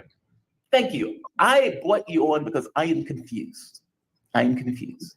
Now, what I'm confused with, and I'll go with this statement by Trump in order to start it. Okay, not this one. I'll give this statement by Trump, and it'll lead into the conversation on why I am confused. Donald Trump said this, and mind you, he is not being truthful in the statement, so don't look for truth in the statement, but he is making a point. And it's the point that I want to get across and get an answer from you on. Hopefully he's going to live up. I see he's trying to renegotiate the rare earth. We made a deal for rare earth. It was all done. And I heard through you, I haven't spoken to them yet, but through you, I heard that they're now saying, well, I'll only do that deal if we get into NATO or something to that effect. Well, that was never, number one, discussed. Number two, I think it's going to be very long before Putin. They said you're not going into NATO, and it could be. That's probably the reason the war started. You have Zelensky, and hopefully he's. All right, now that is the reason the war started. Let's put a pin on that part. But two things: the rare earth mineral deal that Donald Trump is talking about, he changed that deal, and he made that deal far more onerous to the point where he is effectively getting control of pretty much Ukraine. I mean, anything that comes out of the ground, oil, gas, rare earths, they're calling it a mineral deal, but it's effectively for everything. The money that Joe Biden gave is now a loan that is to be paid back with the deal to, I think, 4% interest. And Ukraine effectively gets none of it until all of it is paid back. And Trump has used the term like $300 billion. This is pretty astonishing. Now, Trump is acting like it's the same deal. This is the deal we agreed upon. It's not the same deal. And I have this question of, okay, is Donald Trump putting this deal out there with the idea that he can force Zelensky somehow into it? Or is he putting it out there with the idea that he knows they're going to turn it down? Now, Zelensky has already gone rogue. He's like, I'm not taking that deal. He ran to Europe immediately. And he was coddled by the Europeans. And he stood there, he's like, I'm not taking the deal. I'm not going to accept it. I have a plan with the Europeans, etc. The Europeans, when Donald Trump asked about the Black Sea Initiative, they said, no, we're not doing it. Meaning we're not relieving sanctions, which means the Black Sea Initiative. It's going nowhere. So negotiations at this point have gone nowhere because the U.S. hasn't been able to show Russia that they can really accomplish anything in regards to anything for ceasefire. And Zelensky has been violating the ceasefire from day one, almost in repudiation of Trump even putting it out there.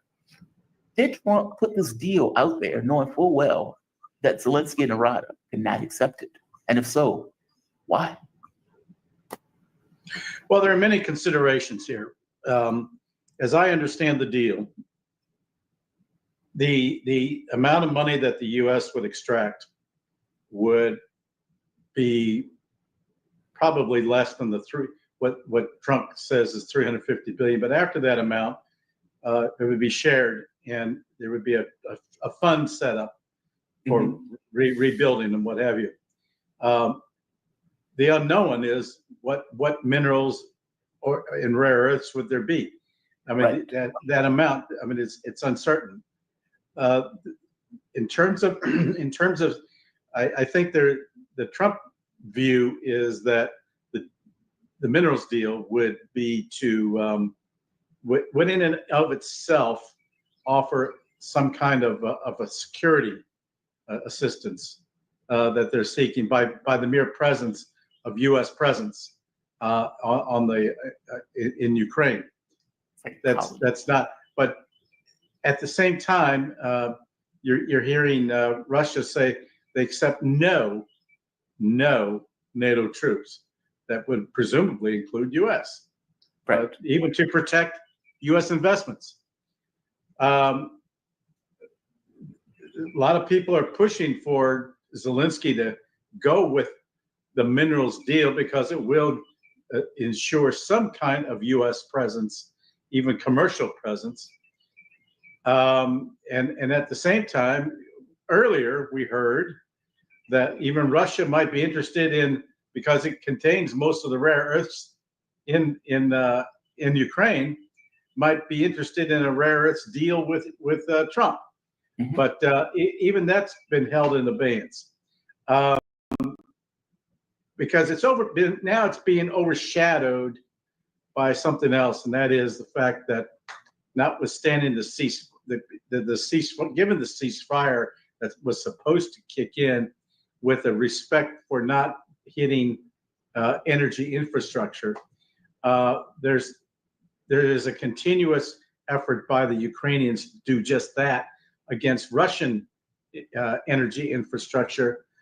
And Trump is, for some reason, claiming then that Putin's not living up to the deal. Well, it's Zelensky who's not living up to the deal. But I'm beginning to think, first of all, Zelensky cannot afford to negotiate with the Russians in the first place. As I've told you on the air, he'll be dead in 24 hours. And because you have the Azov group and the other neo-Nazi elements that will want to continue that pressure against Russia. And in fact, even though they're integrated now into the Ukrainian armed forces, they don't necessarily abide by all of the of Kyiv's policies. They have their own agenda, and that's scary.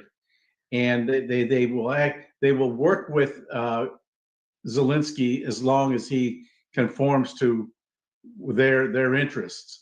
But the minute that those interests diverge, they're on their own. They're gonna do their own thing, and they're powerful enough to do it. And they've demonstrated that. They're the ones who've been doing the attacks in the Black Sea, and are working primarily with the Brits. The Brits have been training them. I think they were training them in Wales. They have a facility where they've been training them. So so you got the Brits involved in all of this. The Europeans don't want. The Europeans even are talking about, well, if Trump doesn't want to do an energy or a minerals deal, we'll do one. So we're hearing that, but they don't have any money. So they're gonna be interested in such a deal if they can get it going.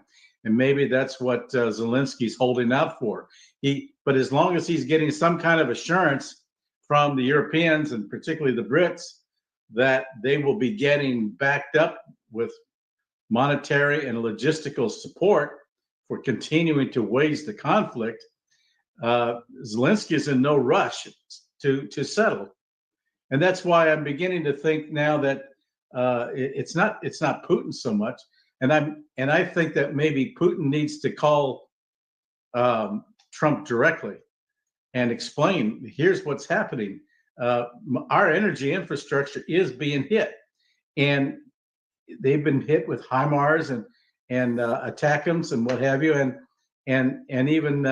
it's been identified that it was the Brits and the French who did the targeting and provided the logistical support for that.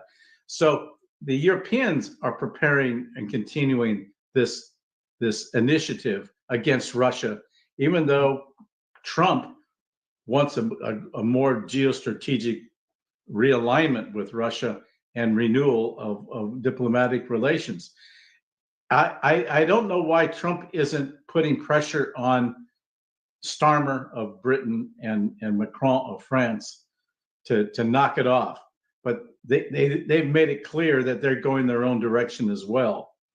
And it's also a signal that we may be seeing that fracture in NATO becoming a real fissure.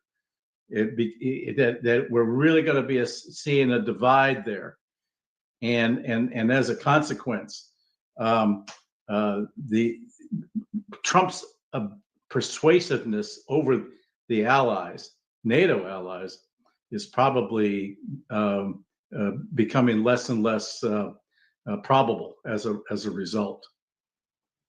That means that any notion of negotiations have stalled, and Totally. doesn't have the capability of ending this war on its own. You can only go so far. I mean, Trump can be bombastic. He can be appear to be forthcoming with this and working with both sides.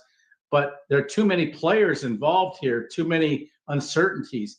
If it was just U.S. and Russia, that's one thing.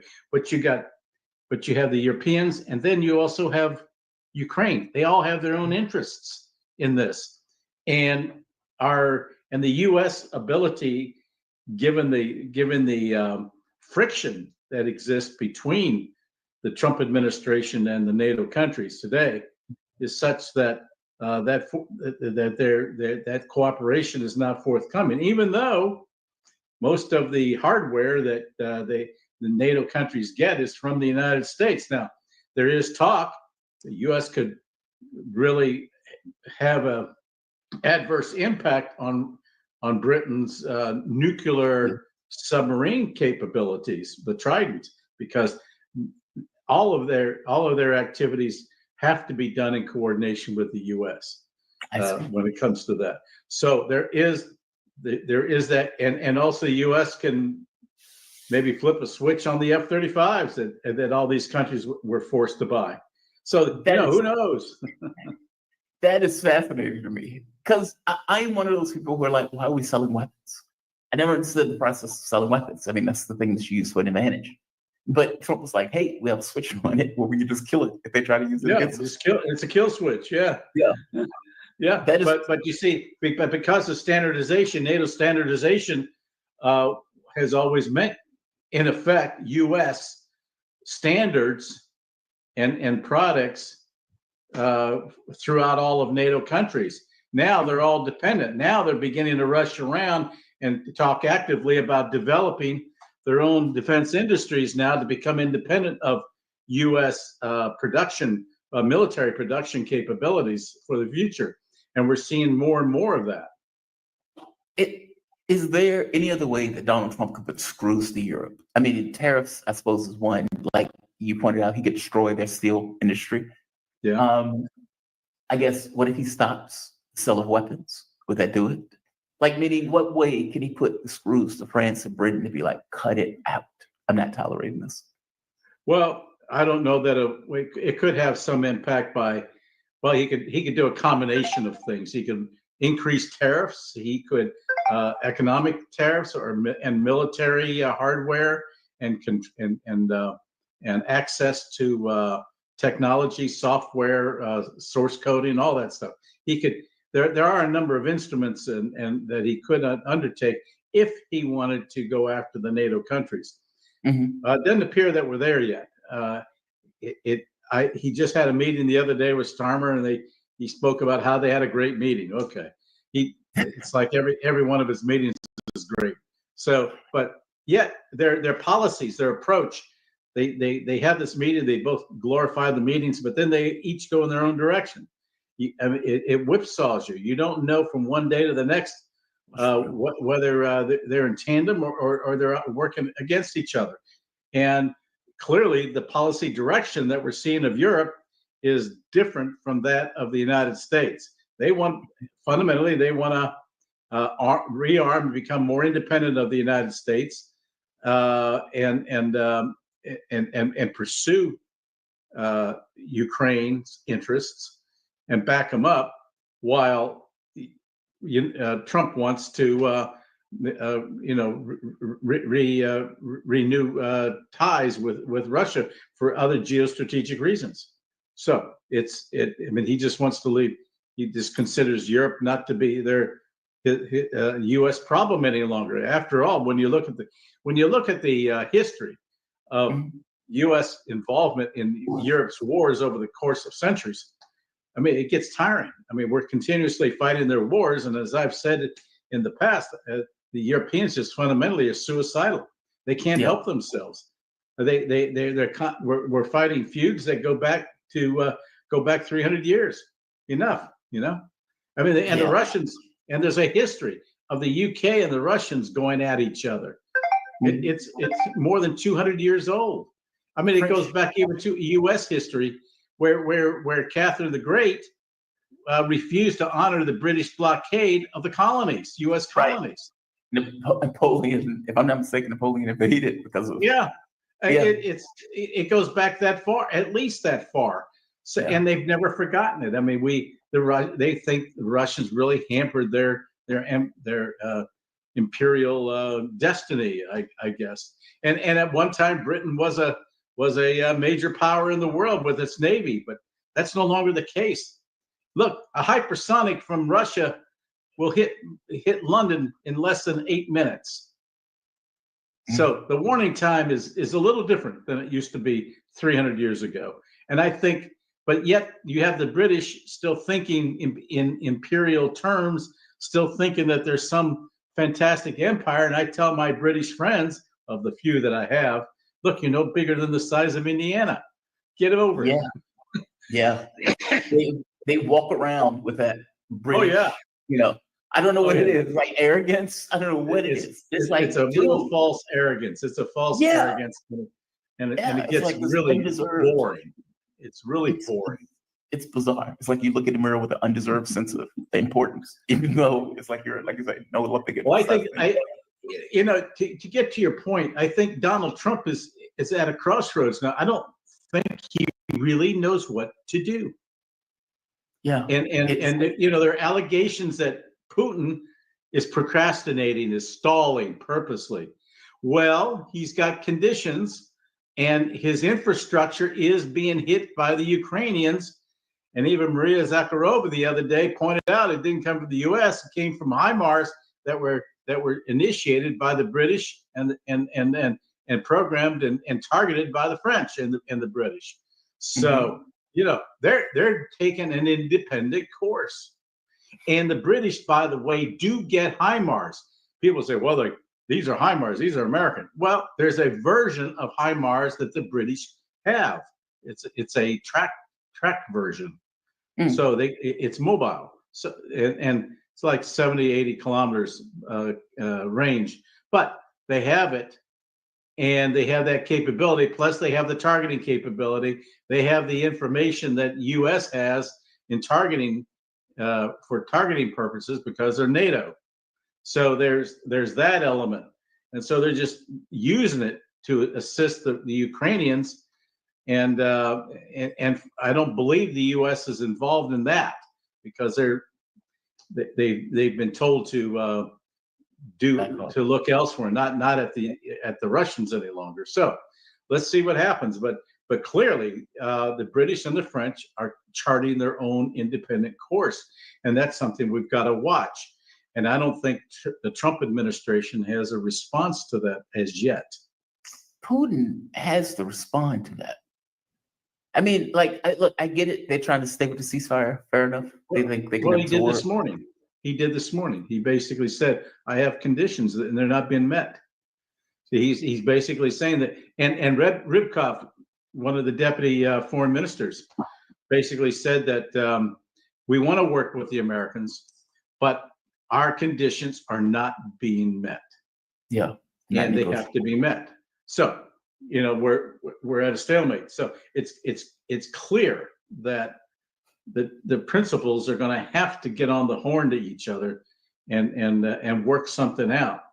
I don't think in the end, despite all the bombastic talk of secondary sanctions, which won't work against the Russians, Trump does not want to irritate or create a schism with Russia at this point. They're too big. They're too big, and they are strategic, and they've got, again, more nuclear weapons than we do, and they can be all over the place if they want to be. They don't have the outreach that we have. They're more of a regional power, but even though we are a world power, but that can be tenuous because our capabilities have been worn down over time, and we haven't replenished, and that's another issue altogether. Can we maintain that vigilance, that world vigilance, with our 12 carrier strike groups? That can be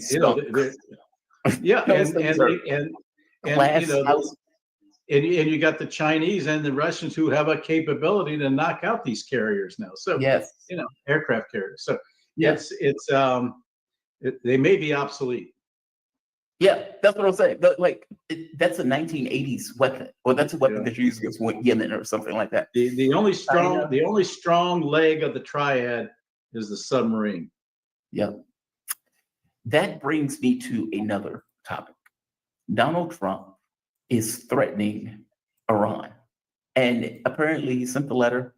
The letter said, either make a deal with me or else I'll wipe you off the face of the earth in 2 months, something like that. I'm paraphrasing. Iran responded to a third party, effectively saying, we will negotiate you with a third party, but we're not going to negotiate with you directly. We don't trust you, et cetera, et cetera. I don't blame him. Trump continued on this tirade. This is him again. The secondary tariffs on Iran, and we'll probably give it a couple of weeks, and if we don't see any progress, we're going to put them on. We're not putting them on right now, but if you remember, I did that 6 years ago and very well, put it mildly. And if the election weren't rigged, you would have a situation where there would be no problem with Iran today. But it was. Biden didn't know what he was doing, obviously. And we have a very rough situation in the Middle East because of that. You ended up with October 7th, and you would have never had October 7th, and you would have never had Russia going into Ukraine likewise. We're going to make a decision on secondary tariffs on Iran based on whether or not they're going to make a deal. If they're going to make a deal, then we're never going to put secondary tariffs on. We're going to hope they have a great, long, and successful life as a country. But we'll see what happens. Very, very interesting. I can't imagine them doing anything else but making a deal. I would prefer a deal to the other alternative, which I think everybody in this plane knows what that is. And that's not going to be pretty, and I do not prefer that. So, Now, Ayatollah responded to this, and he effectively said, A, we don't believe him. But if he does, there will be a swift, I think he said, a strong response or swift response. Effectively, we will respond in kind to whatever you effectively do. Trump has loaded up military capabilities at Diego Garcia, multiple B-2 bombers, apparently the largest force that has been accumulated for God knows how long, that's waiting there with the thought of attacking Iran. Now, the question is he bluffing? Like, this is a hell of a bluff. And again, wars are unpredictable. The notion that you're going to hit Iran and you're going to destroy all of their silos, you're going to destroy all of their capabilities, and they're not going to be able to respond seems outlandish to me. I think that this administration, unfortunately, is looking at its relationship with Iran and its conduct toward Iran with a certain tunnel vision. They're not looking at a broader geostrategic perspective. I'm afraid that given the importance of Iran to both Russia and China, they would not stand idly by if Iran were attacked. There might be some debate about that. I'm sure there will be, but Iran is too important for them, for those countries, in terms of their, in terms of the north, south, east, and west corridors for trade, and Iran is integral for that. And given the relationship that they now have, and the turmoil that would ensue, political turmoil that would ensue internally, should there be an attack, I think it would bring down all the Eurasian house of cards, if you will, of what they've been working on in terms of Belt and Road and BRICS. Already, we're seeing some cracks in the BRICS initiative. Increasingly, countries are insistent upon, instead of working in local currencies, are now coming back talking about working only in terms of US dollars. So the Trump effect is there with respect to BRICS. Even though they're going to go ahead, even though BRICS is going to go ahead with their effort to create that alternative financial system to SWIFT. That said, from what I'm hearing, Trump is basically saying that a military response may not be immediate, although we don't know what Israel will do. Sometimes they can go on and drag us into this conflict. That's the problem. That's why Trump is not really in the position of acting and controlling all the movements and calling all the shots. I think that this is and Netanyahu is the unknown card here, and it would be in his interest to drag us into a conflict for his own survival purposes. And I think he would do that as a result of seeing the internal strife inside of Israel beginning to mount more and more and more. So I think that and I think that would be his the base upon which he would then launch an attack on Iran in order to unite the country at that point, because even internally, Israel is on the verge of a civil conflict. Yeah, that's the case at this point. So there's this consideration. So there's nothing can be looked at in terms of a vacuum. It all depends upon other elements that come into play, and it can happen like literally overnight. Do you think they would destroy his presidency? I mean, I don't have this belief that he's going to be able to do this. And Iran, it's not Yemen, it's not Iraq, it's not one of these podunk countries that you can effectively hit and knock over. It's a country of 80 million people. It's 3 times the size of Iraq, and they're extraordinarily sophisticated militarily in regards to their weapons capability. I don't think this is the cakewalk that Donald Trump is implying. And I strongly suspect that their response is going to be withering. Like there will be major political consequences in the region for the response after if Donald Trump does something like this. But give me your take on that. I mean, they have said we're going to Brazilian government. We may hit Israel, meaning we may not Israel up the face of the earth at that point. Like, what do you think that response will be? I mean, they say it will be a reciprocal response. Give me your thoughts. I think these countries are beginning to pick up a pattern of behavior with Donald Trump that if they just procrastinate, kick the can and drag him along, there's very little he can do on his own. Yeah, he could probably launch if he wanted to militarily, but then the battle would be on. Donald Trump cannot afford another war.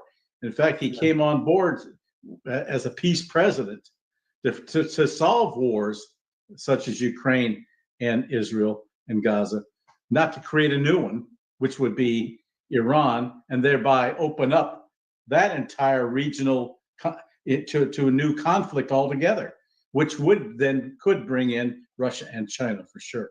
I don't think that's what he wants, even though you hear Hegseth, the Secretary of Defense, saying China is our focus now. We're not worried about Russia any longer. Yes and no, but at the same time, you can't look at these things in a vacuum. You have to look at it in a greater geostrategic basis, and this administration, this White House, is not capable of it. Michael, man, I always appreciate your analysis. One of the audience members sent the super chat.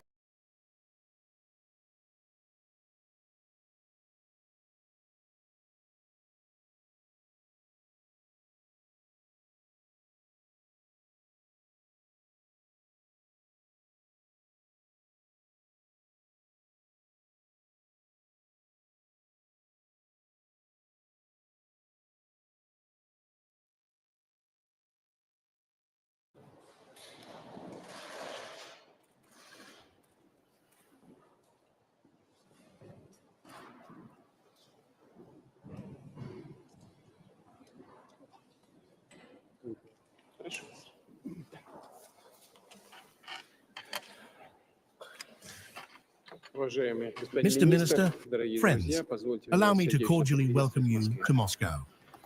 Russia and China got to say the whole fucking world from the U.S. bullshit. I am very pleased to see you again. Before we begin our conversation, I would like to ask you to convey my friendly greetings to the President of the People's Republic of China, our good friend, Mr. Xi Jinping. We are waiting for him in Russia on the occasion of the 80th anniversary of victory in the Great Patriotic War, World War II. We will mark this anniversary, victory over Nazi Germany and victory over militaristic Japan, together. We would like to express satisfaction with the way our relations are developing, including with the direct support of our respective foreign ministries. I am aware that you have an extensive and busy program for your visit. First of all, it is connected with preparations for the visit of the President of the People's Republic of China to Russia. We will prepare a good and fulfilling program. I hope it will involve not only participation in solemn events, but will also be a separate visit. The President of the People's Republic of China will be our main guest, and we will have an opportunity to discuss the current state of bilateral relations and our interaction on international venues, primarily the UN, the UN Security Council, as well as the Shanghai Cooperation Organization, BRICS, and a number of other platforms where we work together with great success. We are very pleased to see you. Welcome, Mr. Minister. President Putin, thank you for taking the time out of your busy schedule to meet with me. First of all, let me convey to you the warmest greetings from your longtime friend, President Xi Jinping. Since the beginning of this year, the President has been in close contact with you.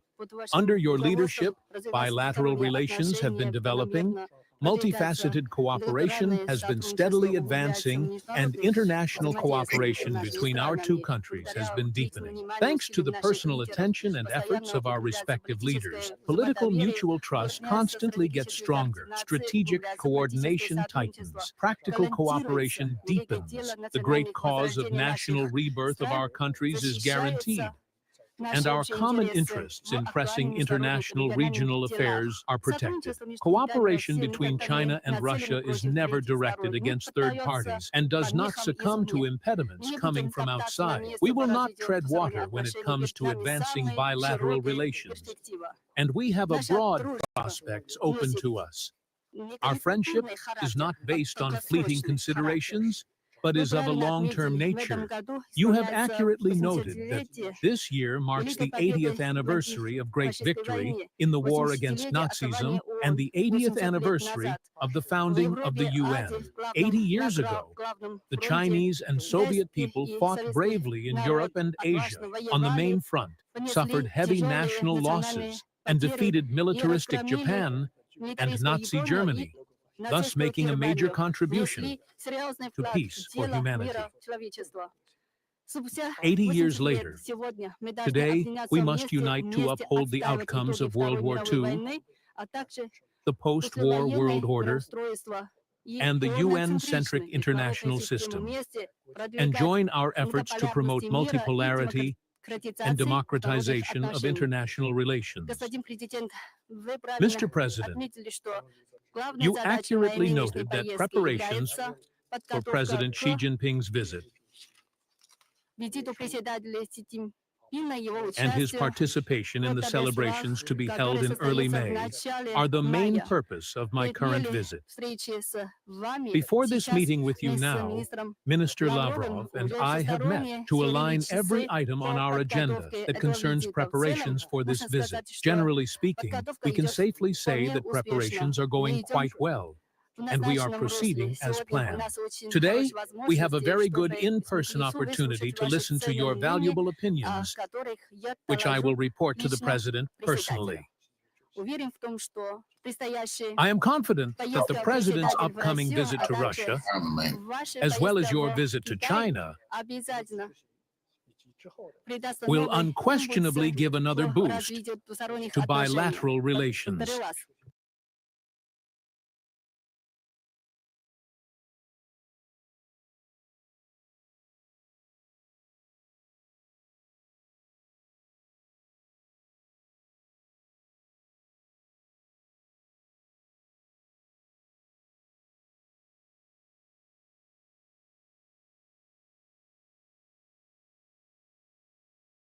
Over the past 25 years, the continent of Africa has made one of the most dramatic shifts in world history, strategically moving away from the United States and instead building a future with China. Just look at this chart from the Asia Society, which tracks the global public opinion about China. Countries in blue have a negative opinion about China, while countries in red have a positive opinion. But now, specifically focus on the continent of Africa and observe how it becomes more red over time. At the end of 2024, the vast majority of African nations have a remarkably positive opinion about China. But the main takeaway from this report is astounding. China is not simply making inroads in Africa by cultivating elites. It is genuinely popular. Positive views of China among citizens in sub-Saharan Africa have outweighed negative views by a factor of about 3 to 1 across nearly 300 surveys in the region. And this is important because Africa will be the next geopolitical hotspot between the United States and China. Africa is home to the largest source of rare earth minerals,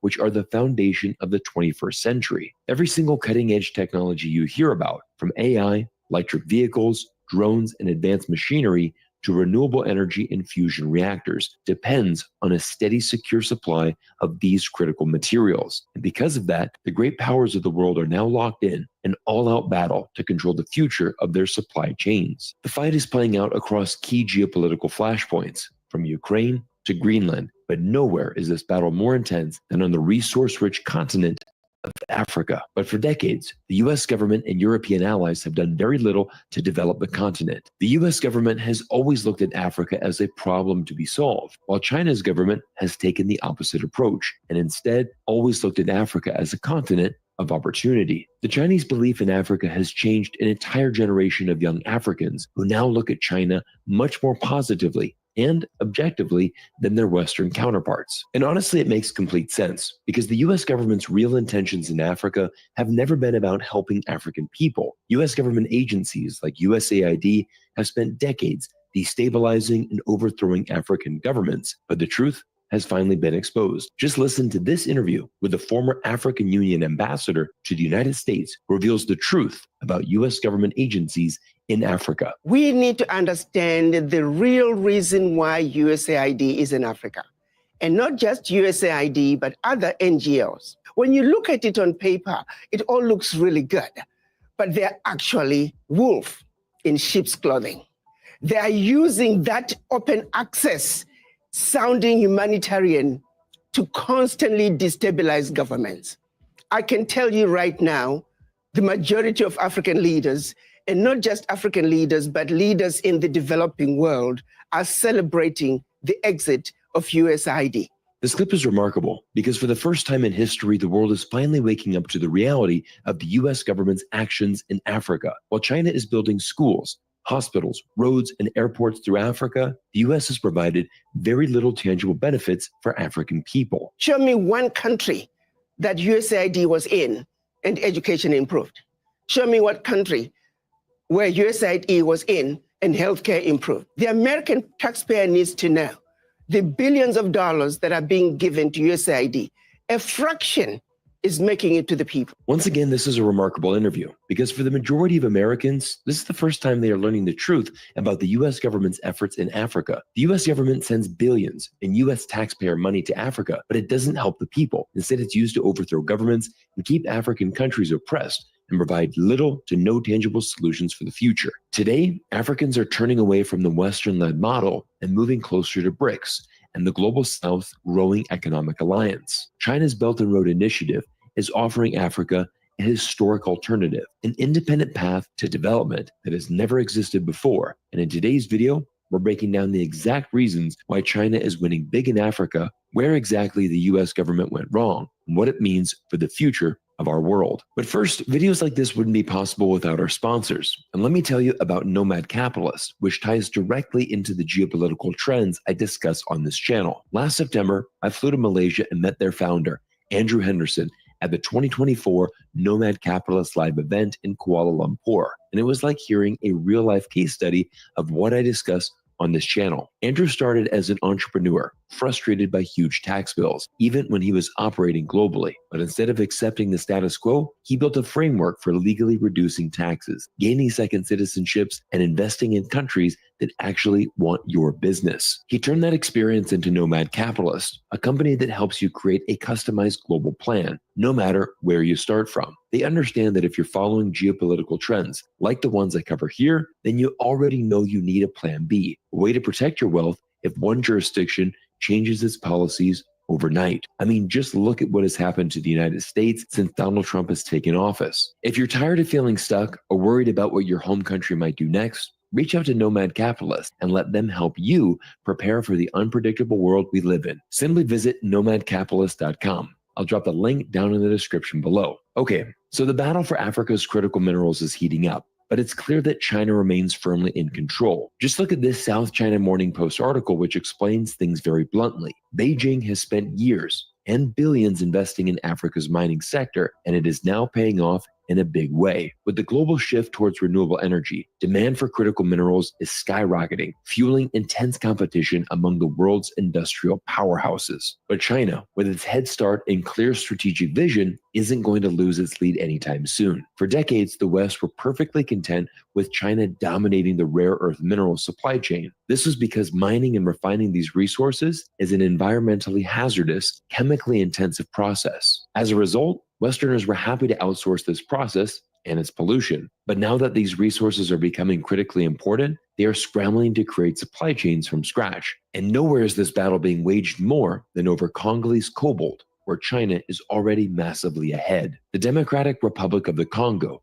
or the DRC, is by far the world's biggest source of cobalt, a mineral needed for making the batteries used in phones and electric vehicles. The DRC accounts for nearly 70% of global production, and it is also a key source of copper and a dozen other critical materials and rare earth minerals. China recognized this reality many years ago and moved aggressively to secure its position, investing billions into the DRC's mining sector as part of the Belt and Road Initiative. Among the most significant projects is a $7 billion resource for infrastructure deal led by Chinese firms Sino-Hydro and China Railway Engineering Corporation. Under this agreement, China is building roads, power grids, hydroelectric dams, and industrial hubs, critical infrastructure that will help the DRC's long-term economic development. In return, these Chinese companies are repaid in minerals or the income that they generate. But what's most incredible about this story is that less than a decade ago, some of America's largest mining companies, like Freeport, McMoran, own the rights to this exact mine. But incredibly, it sold its stake to China for $2.65 billion in 2016. 4 years later, the same American company sold another DRC mine to China for $550 million. And just like that, China's CMOC became the world's largest producer of cobalt, securing China's position of strength in the continent, but also securing China's control over one of the most important precious metals for renewable energies. But despite being years behind, Washington refuses to admit defeat. So what exactly is Washington offering as an alternative to China's infrastructure and development investments? Well, just last week, the Financial Times reported that the U.S. has engaged in exploratory talks with the DRC and is reportedly offering DRC military support in exchange for access to critical minerals. In practical terms, it likely means little more than another American military base, offering zero tangible benefits to the local economy. This is the same playbook that Washington has used for decades. No roads, no industrial development, no energy investments, just military influence, intelligence operations, and ensuring that a small elite remains loyal to U.S. interests by any means necessary. To further show the United States' lack of any intent of nation building, the U.S. is now openly encouraging its corporations to engage in bribery to secure access to the DRC's resources. Trump halted enforcement of the Foreign Corrupt Practices Act, rolling back anti-corruption measures to make it easier for U.S. companies to operate in Africa. The DRC is already ranked as one of the worst countries in the world for transparency, and this move makes Washington's strategy crystal clear. This isn't development. This isn't a partnership. This is economic exploitation in its rawest form. But even with all of Washington's pressure, the reality is clear. China already dominates the DRC's mineral sector, and the U.S. is hopelessly behind. As Joseph Sehunda, a legal scholar at one of the DRC's top universities, emphasized, China has a virtual monopoly on copper and cobalt production. Pressure on the Congolese government, or in the worst case, changing it, won't be enough, given that the Congolese public opinion considers the U.S. to be the one pulling the strings in all the murderous wars the DRC has experienced since 1996. And that's the simple truth that Washington refuses to face. The U.S. isn't seen as a development partner. It's seen as the architect of decades of war and instability in the region. Meanwhile, China is building roads, ports, and power plants. The choice for the DRC couldn't be clearer. But this story goes well beyond the DRC. As you move around the continent, the situation for the U.S. doesn't look better. Donald Trump's recent decision to cut off U.S. aid to South Africa over its new land reform law may prove to be a geopolitical blunder, further alienating Washington from the global south. Tensions between the U.S. and its largest trading partner in Africa escalated after South Africa passed a land expropriation law in January, which was an attempt to address the racial inequalities left behind by apartheid. Under the old system, land was seized from black South Africans and redistributed to the white population. Today, the country's white minority, which makes up around 7% of the population, own around 70% of the private farmland, and on average, earn 3 times as much as black South Africans. But on February 7th, Trump issued an executive order halting all U.S. aid to South Africa, accusing the country's black majority government of being anti-American and siding with bad actors on the world stage. But this move isn't just about land reform. South Africa's refusal to condemn Russia over Ukraine, its genocidal case against Israel at the International Court of Justice, and the growing influence of Elon Musk have all fueled tensions. Musk, a South African-born billionaire, almost certainly played a large role in shaping the president's opinion on the matter, frequently using X to weigh in against the reforms. The impact of Trump's decision will be immediate and severe. South Africa's health sector, particularly its HIV treatment programs, are heavily reliant on over $440 million from U.S. aid just last year, and it will suffer the most. With over 8 million South Africans living with HIV, the loss of the funding could have devastating consequences. But beyond the humanitarian cost, the geopolitical implications are just as significant. Before this recent spat, South Africa, like many nations, was looking to play both sides and maintain good relationships with both China and the United States. But with Washington's withdrawal of support and engagement in what South Africa calls megaphone diplomacy and its bullying, this forces South Africa's hand firmly to its BRICS partner and ally, China. You see, the Belt and Road Initiative has already outpaced the United States in economic influence on the continent. And now, with Trump's treatment of South Africa, it could accelerate this shift of other global South nations who are increasingly favor China's win-win diplomacy over Washington's hardcore approach. With no aid, no trade preferences, and little incentive to engage, South Africa may simply sit out the Trump years and wait for a more pragmatic administration to restore ties. In the meantime, Washington risks losing even more ground in Africa's battle for influence, while China quietly consolidates its position. The battle over Africa's rare earth minerals is more than a competition for resources. It's a fight over the continent's economic future and its place in the emerging world order. China has already established itself as the dominant force. Meanwhile, the United States, after years of neglect, is now scrambling to regain influence because its strategy remains rooted in military actions, coercion, and outdated Cold War tactics. For African nations, the choice is becoming clear by the day. China offers roads, ports, energy independence, and industrialization, real pathways to economic sovereignty, while the U.S., on the other hand, brings military bases, political interference, and the same exploitative extraction model that has kept Africa at the bottom of the global value chain for many decades. The era of Western dominance over Africa's resources is coming to an end, and the question now is not whether China will maintain its lead, but whether the U.S. will accept reality and adapt or continue to double down on a strategy that has already failed. Everyone, I want to thank you for making it to this point.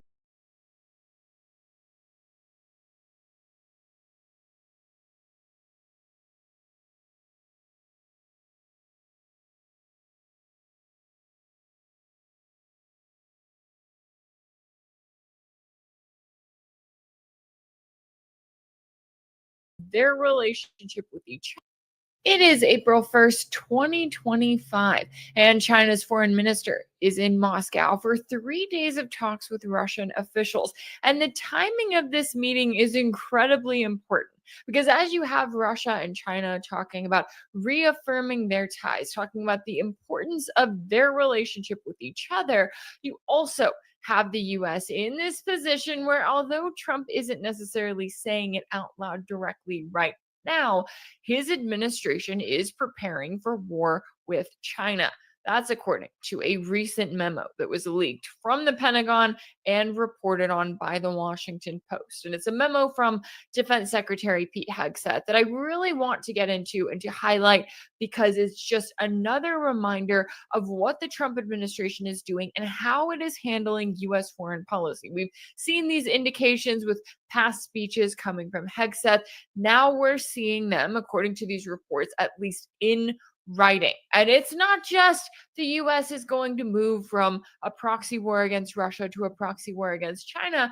Oh no, it's the US wants war with everybody. At least that's how it's coming across based on that memo. I'm very curious to see how this continues to translate into US foreign policy and how countries like Russia and China handle things. We are going to be getting into all of that and more here in today's video. We've got a lot to cover, so let's get to it. And let's start with this report from the Washington Post, citing a memo from Defense Secretary Pete Hegseth that was sent out to the Pentagon last month, which outlines in broad and sometimes partisan detail, they say, the execution of President Trump's vision to prepare for and win a potential war against Beijing and defend the United States from threats in the near abroad, including Greenland and the Panama Canal. And I just appreciate how only the United States would be actively losing a proxy war against Russia, and then it would be trying to come up with a plan about how it can, quote unquote, win a proxy war against China.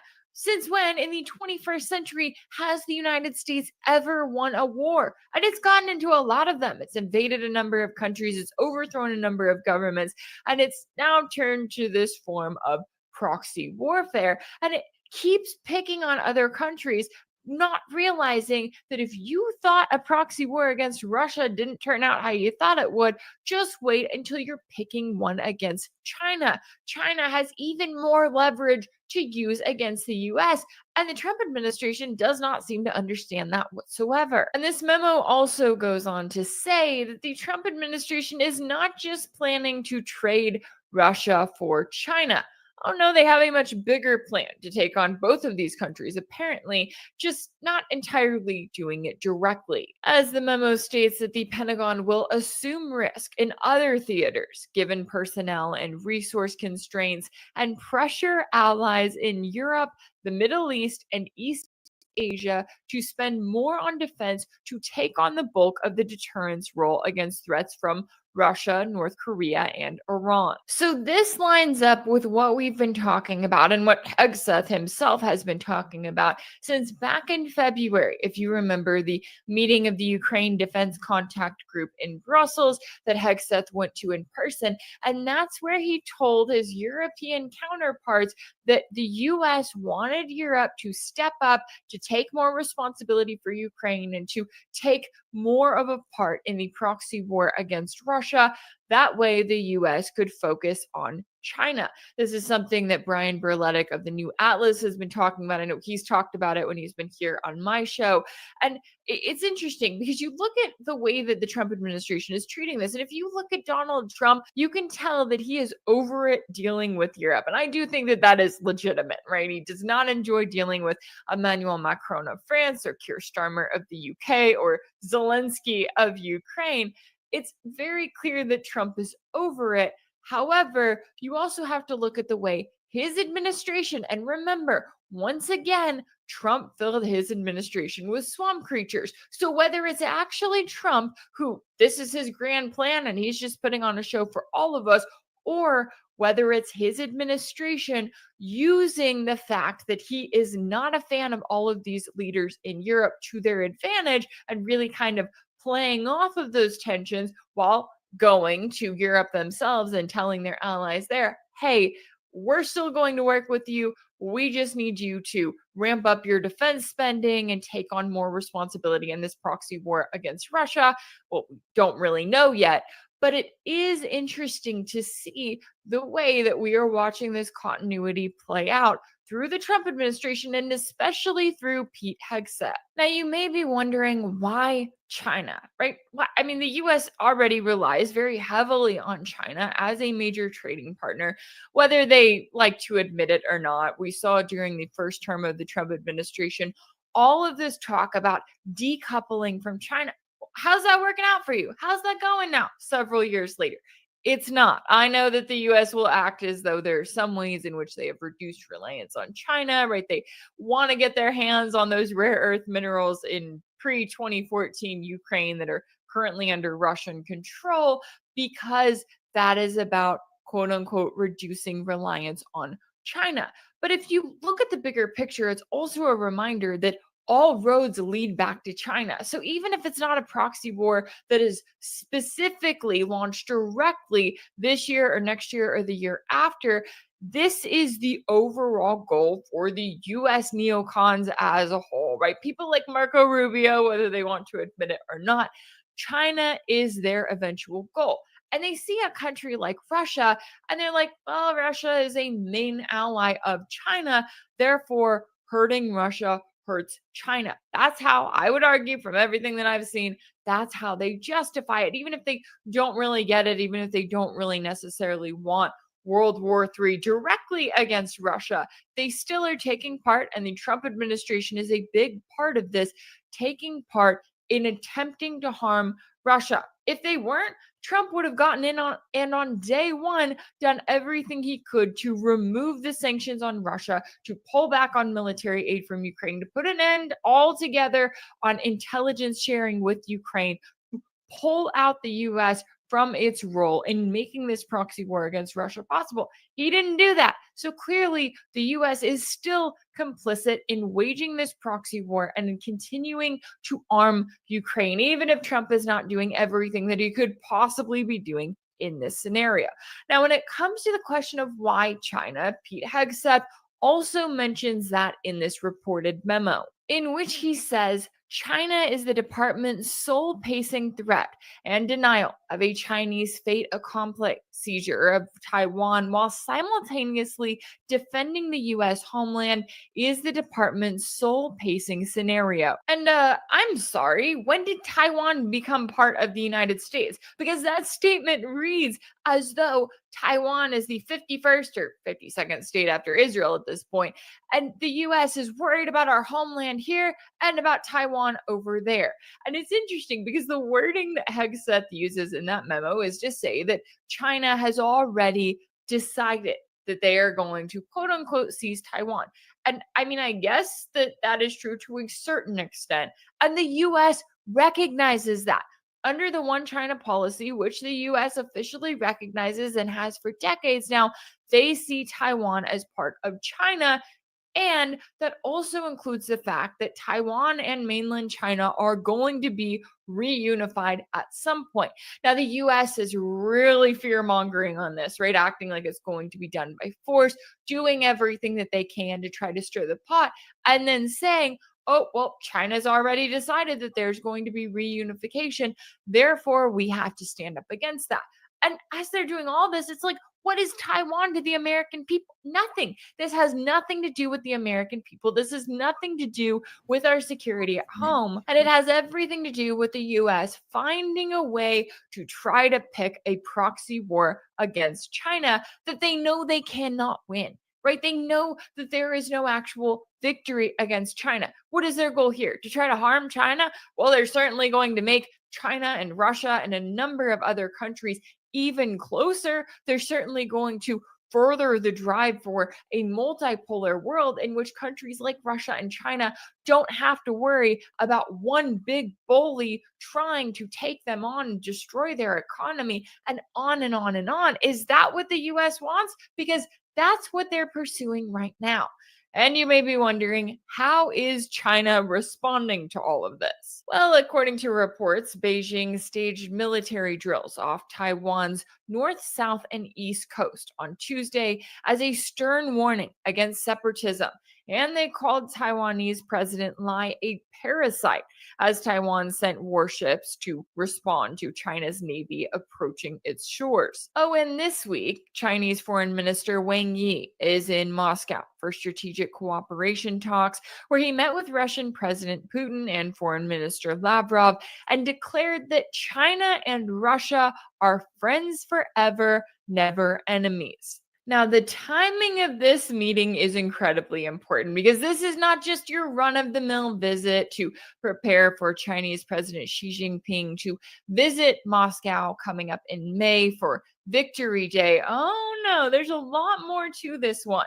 And there's a lot more to the rhetoric that we're hearing here. Because when you have Chinese officials sitting here saying friends forever, never enemies, That is a reminder. That is a warning to the West that there is no chance of breaking China and Russia up. That if the Trump administration decided it was going to be all friendly with Russia, while at the same time directing their European allies to continue tensions with Russia, that there is not going to be a world in which the US gets Russia on its side against China.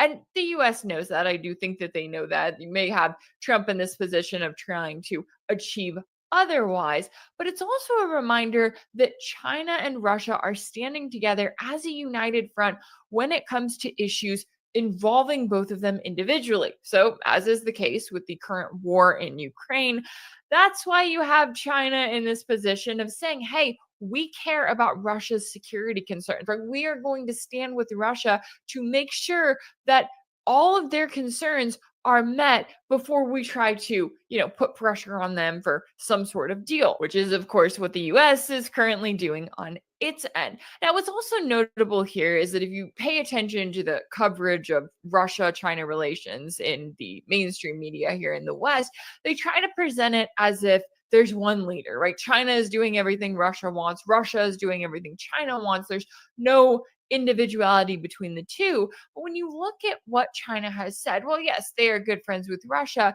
They've also made it clear that they have remained neutral in this conflict, whether the media wants to believe that or not. They've also called for an end to this conflict. In fact, China was one of the first, if not the first country, to come up with a version of a peace plan. And that plan did not necessarily make Russia fully happy. It certainly did not make Ukraine or Kiev fully happy, but it was something. It was an attempt by China to say, hey, we actually want to pursue peace. Like, remember the rapprochement that we helped negotiate between Saudi Arabia and Iran that the US had nothing to do with? Yeah, that's the space that China is entering into more and more. Now, it's also interesting to watch the rhetoric here, because while we have the US for years now naming China as one of its biggest threats, while we have this leaked reported memo from the Pentagon talking about preparing war with China's taking this cool, calm, and collected when it comes to some of the statements that are being made, at least involving the war in Ukraine. Because on that, we heard from the Chinese foreign minister, and he said that, quote, Russia and the United States have taken the first step toward normalizing relations, which is good for stabilizing the balance of power between major powers and inspiring optimism in a disappointing international situation. So China and Russia are being very careful here, right? They're coming out, they're like, sure, we're all for dialogue. We're all for pursuing the normalization of ties, for pursuing an end to the war in Ukraine. However, we're also making it clear that we stand together, that we are not going to be messed with, and that we are going to stand for each other. Now, as for the topic of where things stand regarding the war in Ukraine and those talks, at this point, it just feels like it depends on the day. It depends on Trump's mood as to how he is approaching things. I mean, he went from saying he was very pissed off at Putin for questioning Zelensky's credibility or his legitimacy one day to then turning around and saying he thinks that Russia will come through on a deal on the next. And then now he's mad at Zelensky again because he thinks that Zelensky is trying to renegotiate this rare earth minerals deal that the US is supposed to sign with Kiev. I mean, it literally is like Trump's mood is just all over the place, and you have to take it day by day and pay attention to what he's actually doing versus just what he's saying. And then you have Russia. Well, Russia's deputy foreign minister, Sergei Ryabkov, made an important point in an interview published on Tuesday when he noted that Russia hasn't heard any signal from Trump to Kiev about ending the war, and that, quote, what we see so far is an attempt to devise a framework that would first lead to a ceasefire as envisioned by the Americans, and then move on to other models and schemes. But as he also noted, the US has yet to address the root causes that led to the war in Ukraine in the first place. And he's 100% right. I mean, the Trump administration right now is continuing to allow the military aid to flow to Kiev. They're continuing to allow intelligence sharing with Ukrainian forces. They are not telling Zelensky, hey, stop this war, stop this incursion that you're now launching into Russia's Belgorod region after the Kursk incursion fell apart, as if that's going to be some sort of bargaining chip to take to the negotiating table. No, the Trump administration is doing none of that. And it's not indicating it's going to do any of that, unless, of course, it's trying to put pressure on Zelensky for a week, and then maybe it'll take some action or throw out some threats there. But we have yet to see any indication that Trump is actually serious about ending this war, other than him just sitting around talking about it and saying it never should have started to begin with. And it's yet another reminder of why it's so important to pay attention to the Trump administration's actions, or to pay attention to the fact that you have Trump in this position where, despite campaigning on a promise of peace, of ending the war in Ukraine, and on and on and on, what is he actually doing? He's continuing the war in Ukraine by continuing to provide support to Kiev. He's expecting Russia to agree to some sort of frozen conflict where NATO gets to continue to rearm and rebuild Kiev's military for a future war. We have yet to see anything otherwise. But on top of that, Trump is also openly bombing Yemen. He's openly threatening war with Iran. Oh, and now we've got this reported memo saying that the Trump administration plans to continue all of these wars. They just plan for their allies around the world to take on more responsibility so that the US can focus on war with China. This is not what the American people voted for. And it's yet another reminder of the importance of accountability, of reminding Trump for every single day of his presidency that this is the opposite of what he campaigned on, the opposite of what the American people wanted. And that, short of, I guess, full-on World War III with Russia, us coming to that at the end of 2024, we may as well be dealing with Joe Biden in office. Seriously, what would Biden be doing differently? He would still be pursuing tensions with Russia, maybe more so than Trump. I'll give him that. Trump has at least allowed for dialogue, but Biden would still be providing endless support to Israel. He would still be bombing Yemen. He would likely be threatening Iran. And I could also see Biden threatening China. It is yet another reminder that the U.S. establishment continues to remain the U.S. establishment, no matter who the puppet is in the White House. And that's something everyone should be talking about. If anything in this video resonated with you, be sure to like it, share it with your friends. Kofi, follow me.